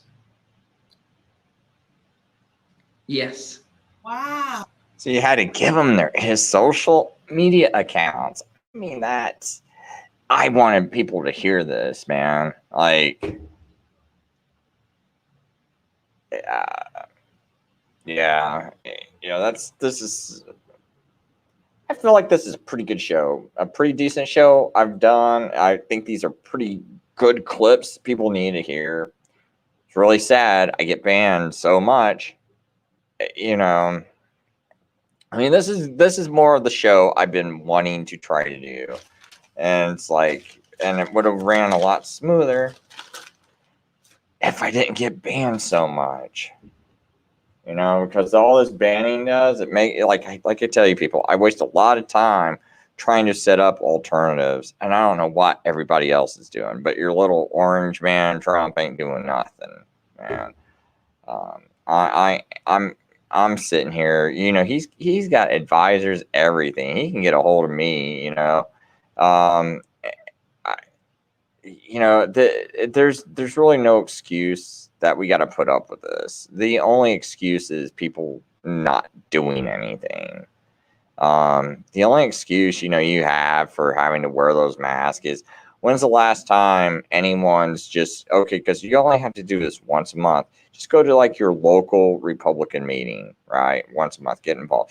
I won't even say Democrat, because I believe that party has been taken over ever since 1840, when they teamed up with the Vatican, accepted the Vatican's help to remove the Bible from public schools.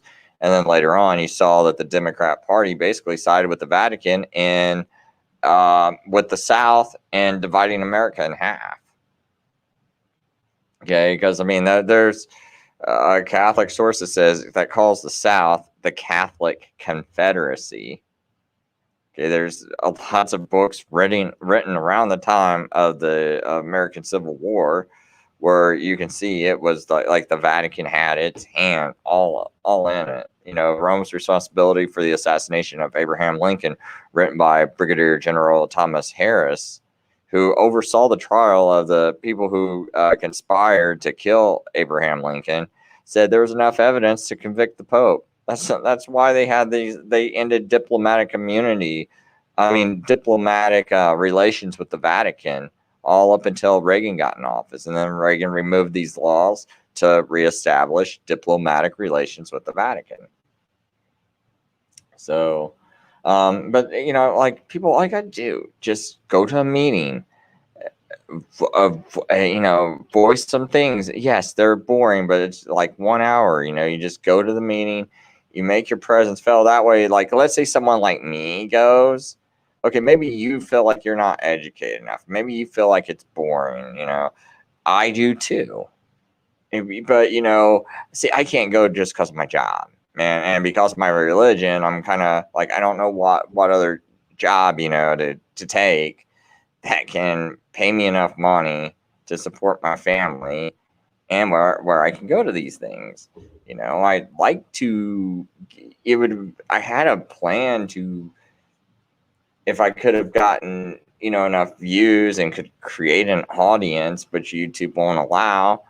I had a plan to do something to supplement income, enough to where I could find another job. That way I could go to these things, do better broadcast, be more active in society, and just work fewer hours, to support my family. That way I can do other things to help fix society, help fix these problems. Because maybe people do want to see them fixed. Maybe they do want to see them supported, but they don't have anyone who can speak well, who can debate well, who actually sees everything going on, who actually has an understanding of what's happening.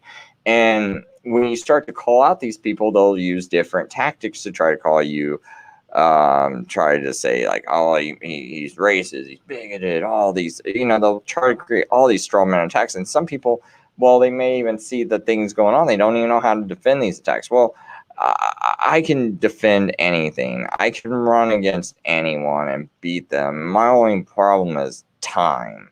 I like, my job takes up too much time to go and fix these things. And I just need a little support from people, man.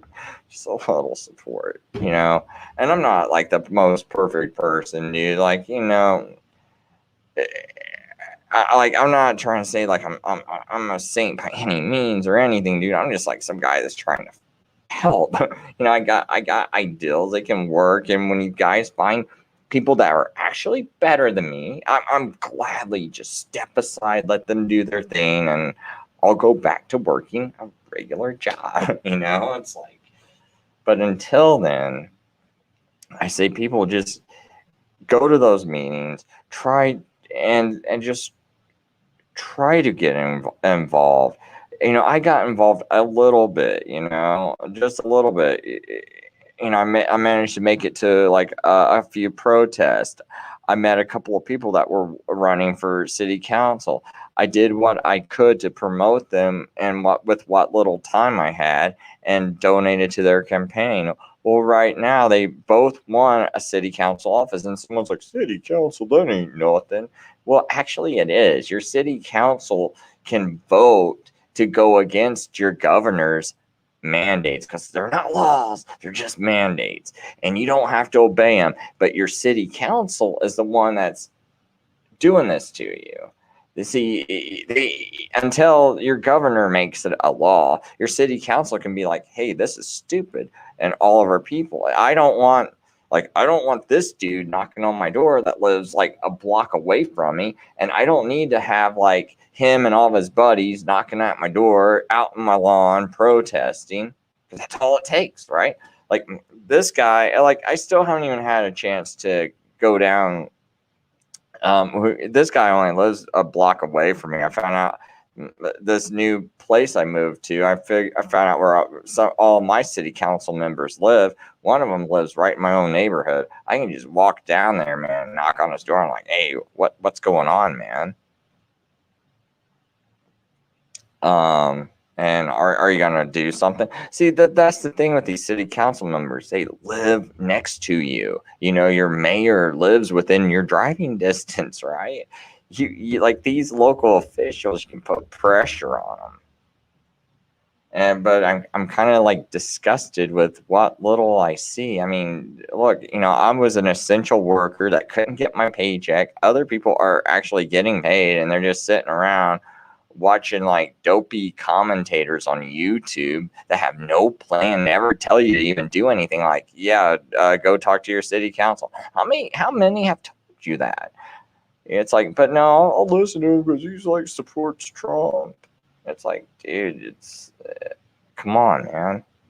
Trump signed your national declaration. He signed for warp speed, and it's like, oh man, I'm giving you this great thing. Does anyone want this experimental thing jammed into them?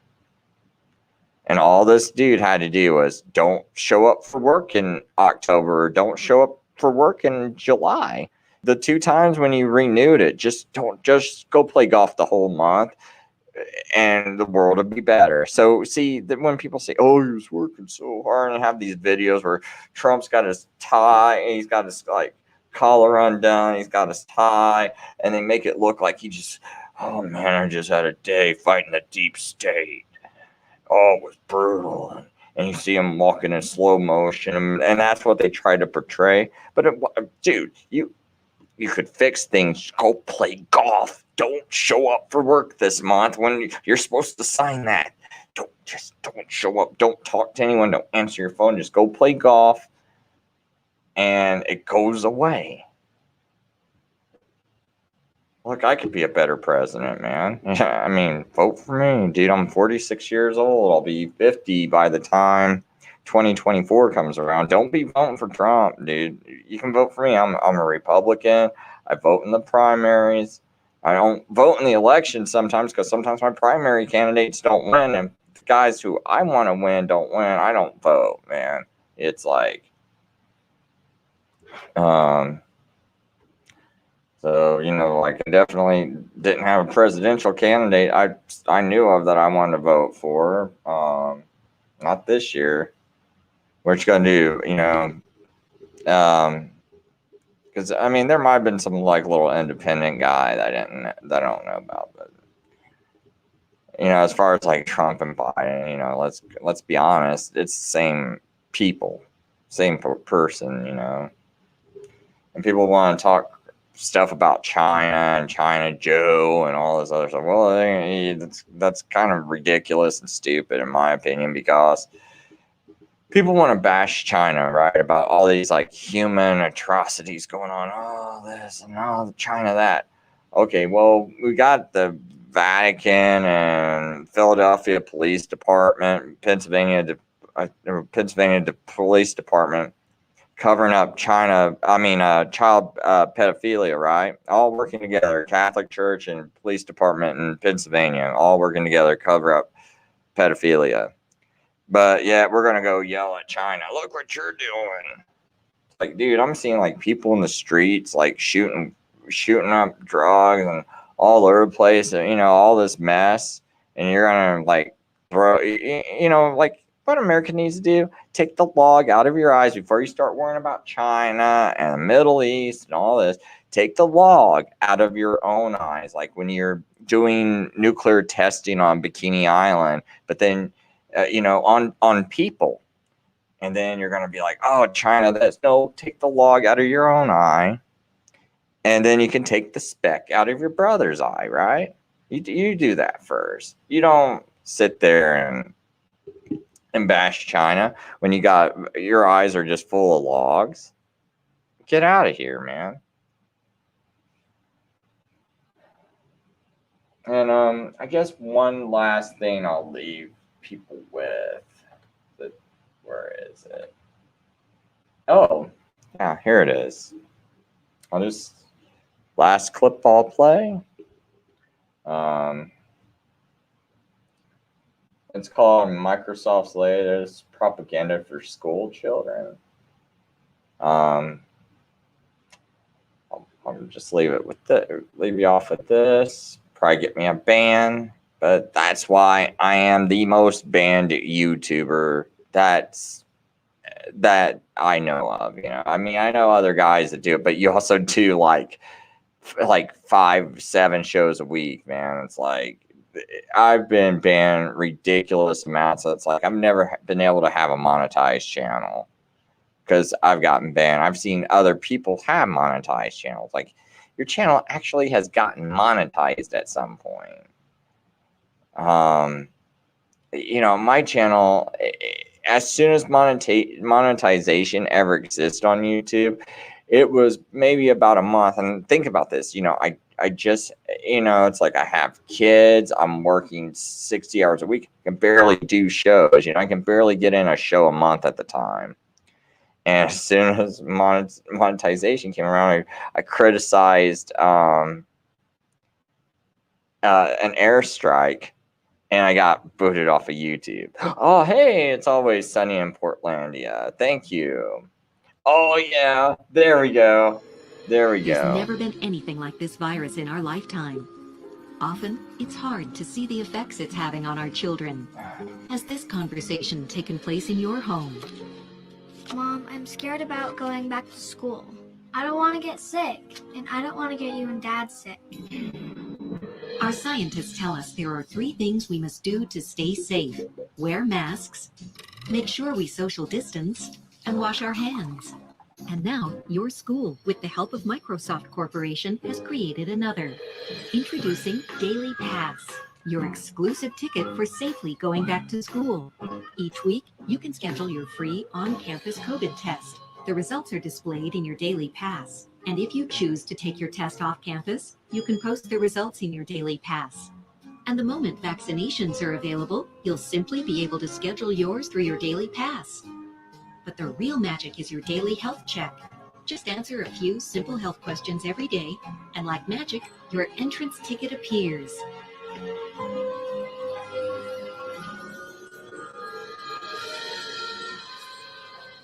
Welcome back.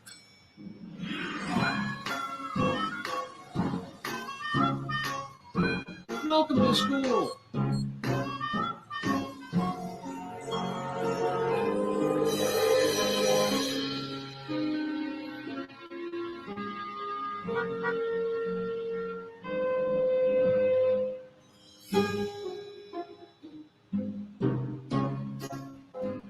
So, how did it go? Dad, I have to admit, I was scared at first, but then I felt so safe. It was so good to be back. Thanks for keeping me safe. I love you so much.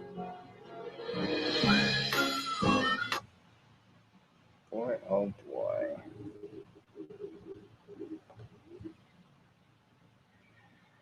So that was now I'm not calling it propaganda. I'm just playing this little commercial. I know someone else, some other person did it. Let me just kind of move off that screen. Go back to the lady right there. Man, but I'm not the one calling it that. You know, I'm just playing a little commercial. So in case someone wants to keep their kids safe, they can do it.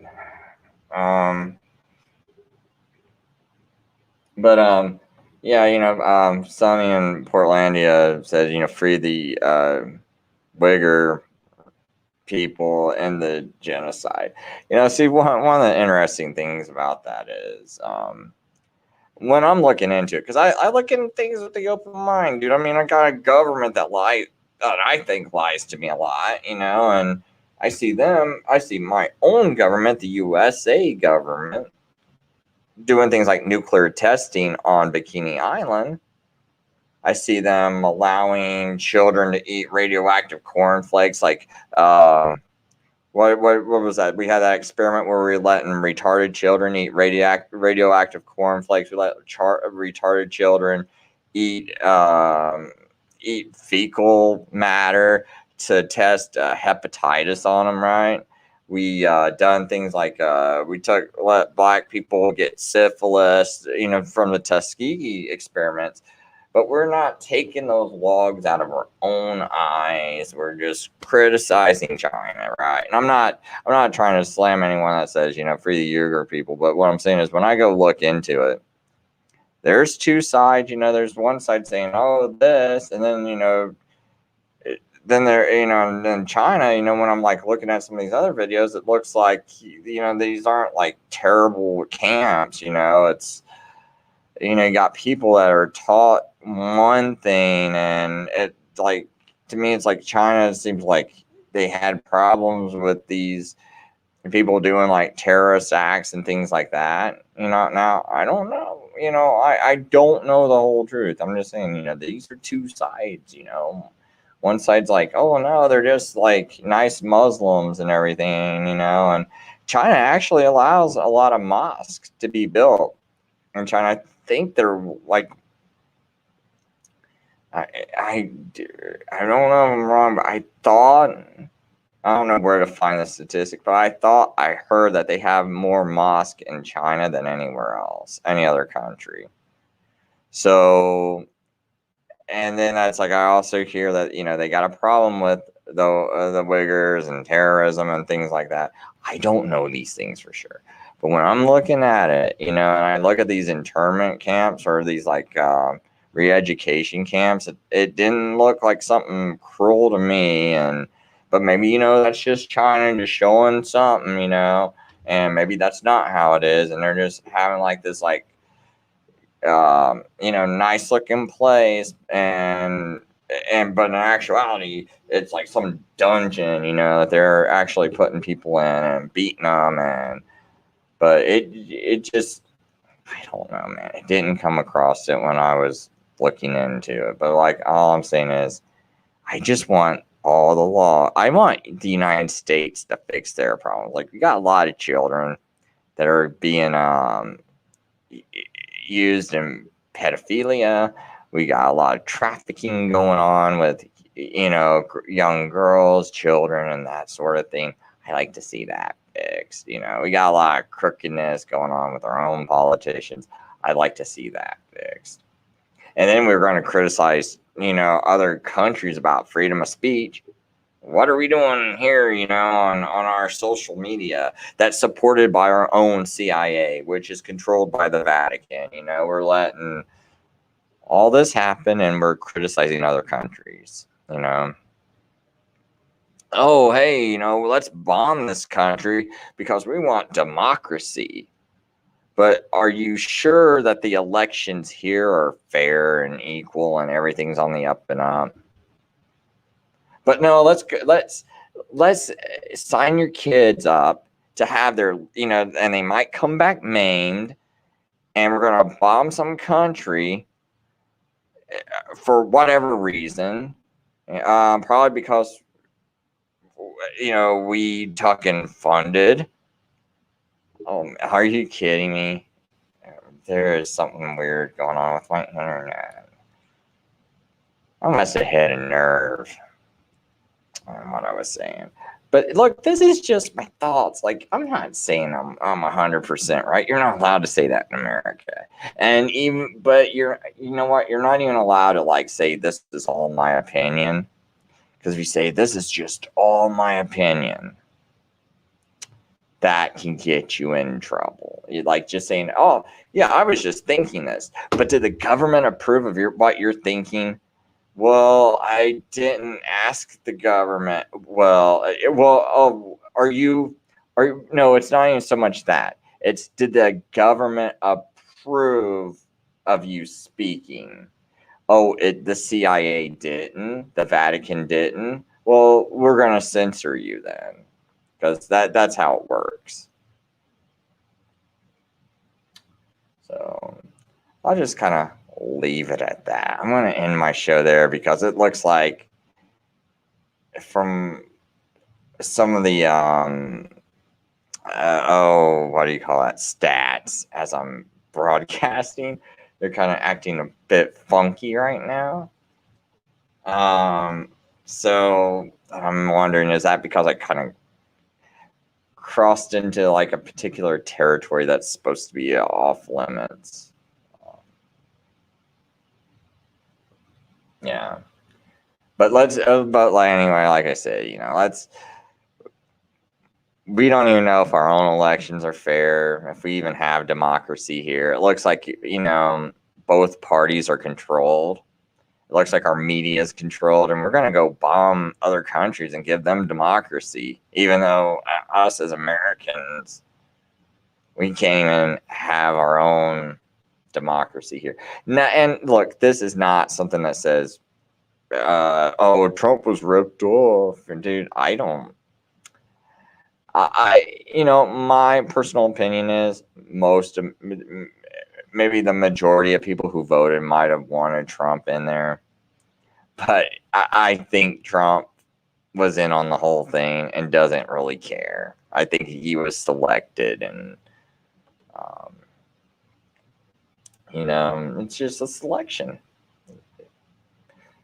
And I just see no evidence that there's anything else going on, and my opinion is Trump, there was some people with some pretty good data, and Trump was just like, just shut up, you stupid Indian, and a couple other people, it's like, he didn't want to hear him. It's like, oh, well, you got all this data, and it's like, that, hey, maybe, the election went this way, and here's better data than all that stuff that Giuliani had and all these other people had. Here's better data. No. Trump's like, I don't want to hear it. I know you got 4 MIT degrees, and you're very well respected. You invented all this great stuff. But I don't want to hear you. And I'm referring to Dr. Shiva. Trump didn't want to hear this guy. Instead, who did Trump have on his team? Trump was like, oh, I got Giuliani. The guy that was mayor when 9/11 was happening. I got him. So you just step back. You step back, you dumb Indian, step back. I got Giuliani. A white guy, too, Catholic? Are you Catholic, Mr. Shiva? Are you white, Mr. Shiva? Well, me Trump, that's why I got my buddy Giuliani, okay? But see, I can't point that out, can I? Because I'm Asian, right? It's only, and I'm not Catholic, so YouTube's got a problem with me talking. I can't do it, It's, and because YouTube's kind of racist and they're bigoted. It's like only the Catholics can talk, only the white people can talk, and right? Ain't that how it is, YouTube? Oh, but I mean, you censor some of them. I mean, we know why. We know when they're good people, they get censored because they go against the true evil. You know, it doesn't, like, you know, me. I actually don't really care about race because, you know, we all come from Adam and Eve. Actually, we all come from Adam, so therefore we are all what? One race. So to me, the racism's stupid. And that's another thing, you know, it's like, you know, when Trump was being called a racist, I suggested to people that were in contact with Trump, or, you know, like, dude, can you just tell him, you know, the next time people say it, just say, hey, you know, I believe we all come from one race. I mean, we all come from one man, Adam, therefore we're all one race. There's a real easy line to just, and it doesn't matter, even if Trump was racist, if he keeps repeating that, that's still a good message.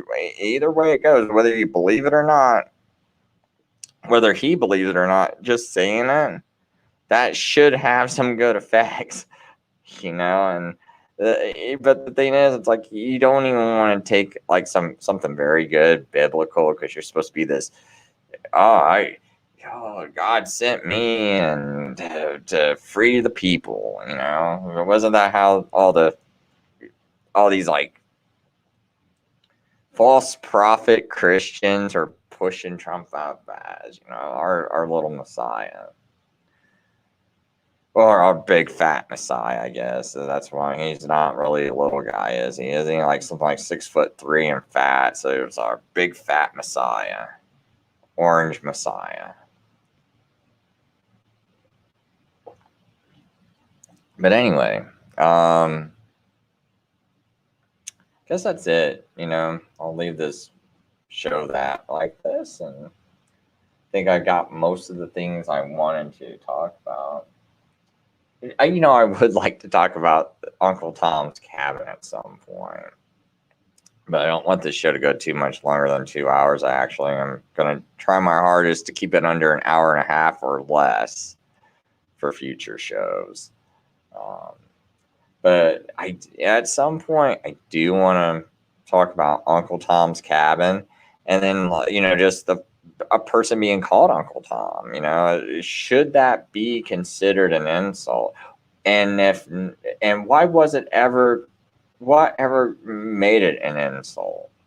You ever wonder that? Like, if you actually ever read Uncle Tom's Cabin and know the history of it. You know what? Let me just go ahead real quick. This is just. I'll probably go into it deeper, but a lot of people see. This is another thing, a sad thing about history, you know, and in America, and we're not taught history. I think there's going to be coming a day, man, where we're not even taught about the Holocaust and all these other things.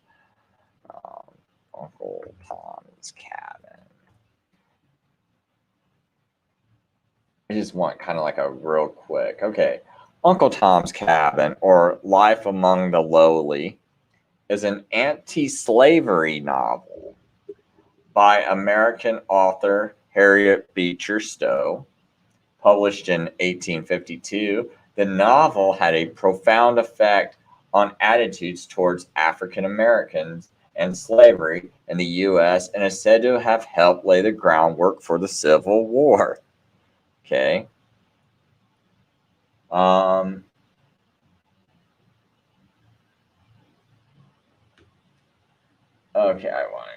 Okay, the impact attributed to this book is great, reinforced by a story that when Abraham Lincoln met Stowe at the start of the Civil War, he declared, so this is the little lady who started the Great War. The quote is apocryphal.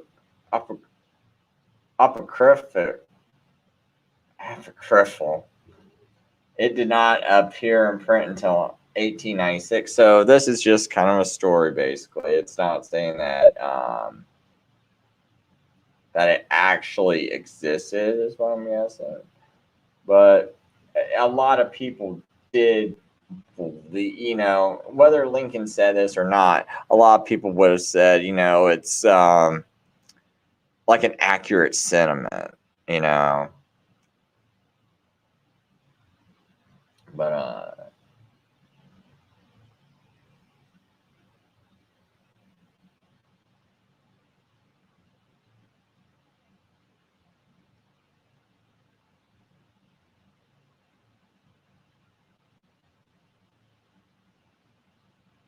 But basically, Uncle Tom, if I remember the story correctly, oh yeah, here they'll sum it up for me. I just saw that part. Uncle Tom, the title character, was initially seen as a noble, long-suffering Christian slave. In more recent years, however, his name has become an epithet directed towards African Americans who are accused of selling out to whites. Stowe intended Uncle Tom to be a noble hero, a praiseworthy person. Throughout the book, far from allowing himself to be exploited, Tom stands up for his beliefs and is grudgingly admired by even his enemies. He was actually almost like if I remember right, he was almost painted like a Christ-like figure. Like if someone was like so pure in spirit of Christ, but you know, just had dark skin, you know, and just happened to be in the situation, what would they be like? So it was almost like Jesus being in there. So what it was too was to make people see African Americans as more human and to see them, and because you know what, it's like Jesus, you know, is basically, you know, in the Bible says if you've seen Jesus, you've seen the Father, right? Because and Jesus goes because he and the Father are one, right? And so what was mankind originally? What was Adam and Eve originally created in? The image of God, right? So by depicting them, you also, as this Christ-like figure, you also come to see him as being family. You start to see, you know, the so-called black race or Negro race, whatever they were calling them at the time. You start to see them not, you know, as just other people. It really helped to humanize them, and a lot of people never, you know, some people never saw a black person at the time, you know, because most of the slavery was in the South.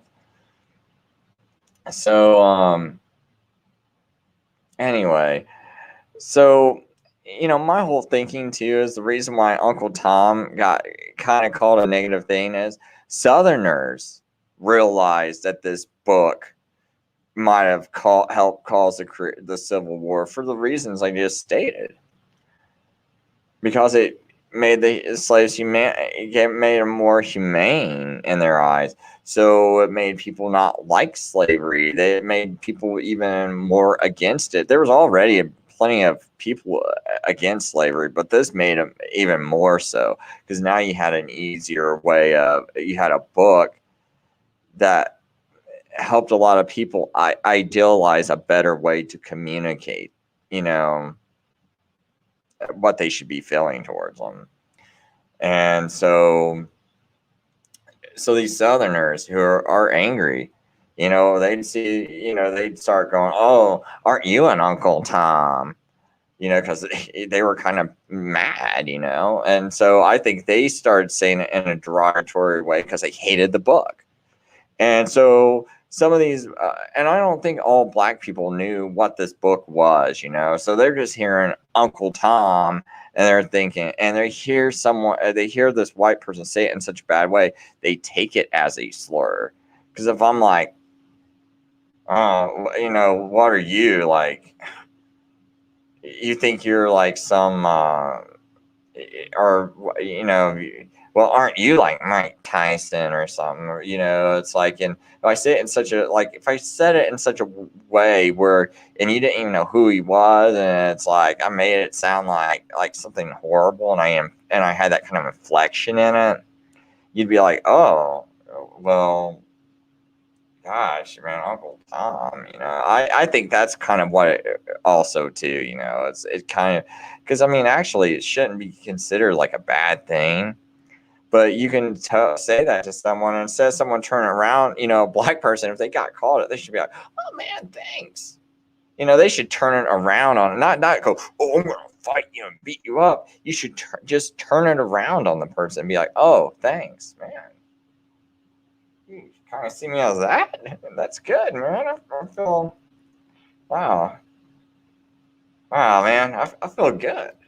I tell you what, someone can call me Uncle Tom and be like, yeah, you know, I feel kind of good about that, man. You know, I mean, that means I must be doing something right. Call me that. See, I would turn it around on people, you know, and then they might be like, you ain't insulted? I'm trying to insult you. It's like, yeah, you called me like a Christ-like figure. No, I'm sorry, I'm not insulted. You know. Oh, you must be stupid because you don't even know what you're saying. Obviously, right? I mean, you can turn it right on people, but you know, most of society, they're too triggered. They're too stupid. They let these controllers craft you so you react this way instead of like, you know, reacting the way you're supposed to. You know, you're supposed to be like a Christian. Just because you get called a few words, even if they were really bad words, you're not supposed to, you know, like want to fight someone. Because, you know, ultimately, if someone's like, you know, trying to do bad to you, they're probably heading towards hell. Okay. And my whole thinking is my first and foremost thing is trying to think of a way to save this person, right? Because if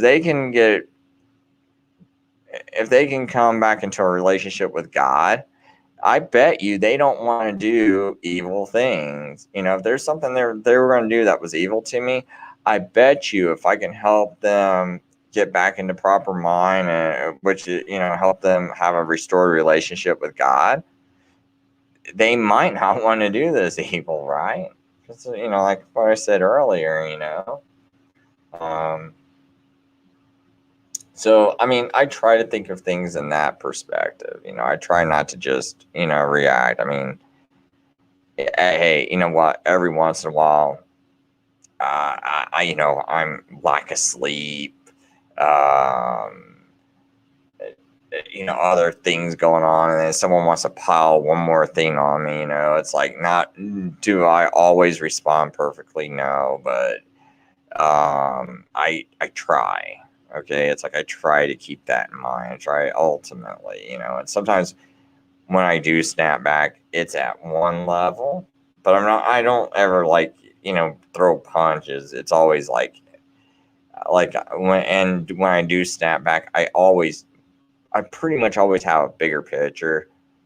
But I mean, every once in a while, you know, you gotta kind of like, you don't have to like cuss someone out or anything like that, but you can say like, maybe something that's gonna like get someone angry, you know, and every once in a while there's repercussions to it, and sometimes there's good things. You know, I said something to a friend, you know, I was like, it was my intention to make him angry because I was getting angry that he wouldn't wake up, you know. And then I just wound up like saying, hey, I'm ending the friendship. And now everything's a lot better. And he actually text messaged me and said, hey, man, you know, I see that you're right. But I mean, I felt like if I wasn't so brutal, and I mean, all these things are true, you know, I mean, it's like, dude, you are like, I do think this is evil, you know, this whole thing happening, you know, taking away people's freedoms or rights, you know, disrupting people's lives. I think it's evil. And so if I call you evil and say you're a scumbag, I mean, dude, that is, Trump's a scumbag. You're a scumbag. You support this stuff. You know, but I mean, like, and if I say, hey, you know, dude, you're, you know, basically you are going to hell, you know, or go to hell, dude, because that's where you're heading, you know. And I mean, I'll say that, you know, I have said, hey, go to hell. You know why? And I don't mean it in like a mean way. It's like, dude, that's where you're heading anyway. And sometimes I'll even add that. I'll say, because that's where you're heading anyway. It's like, it's kind of like, hey, man, I'm trying to tell you, don't go off that cliff. Okay, go die. Go die.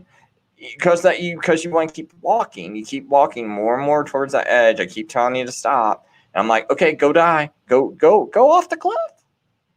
And someone get mad at me because I go to hell. Dude, you're heading there. It's like, it's more like when I say it like that, it's more like that because that's where you're heading.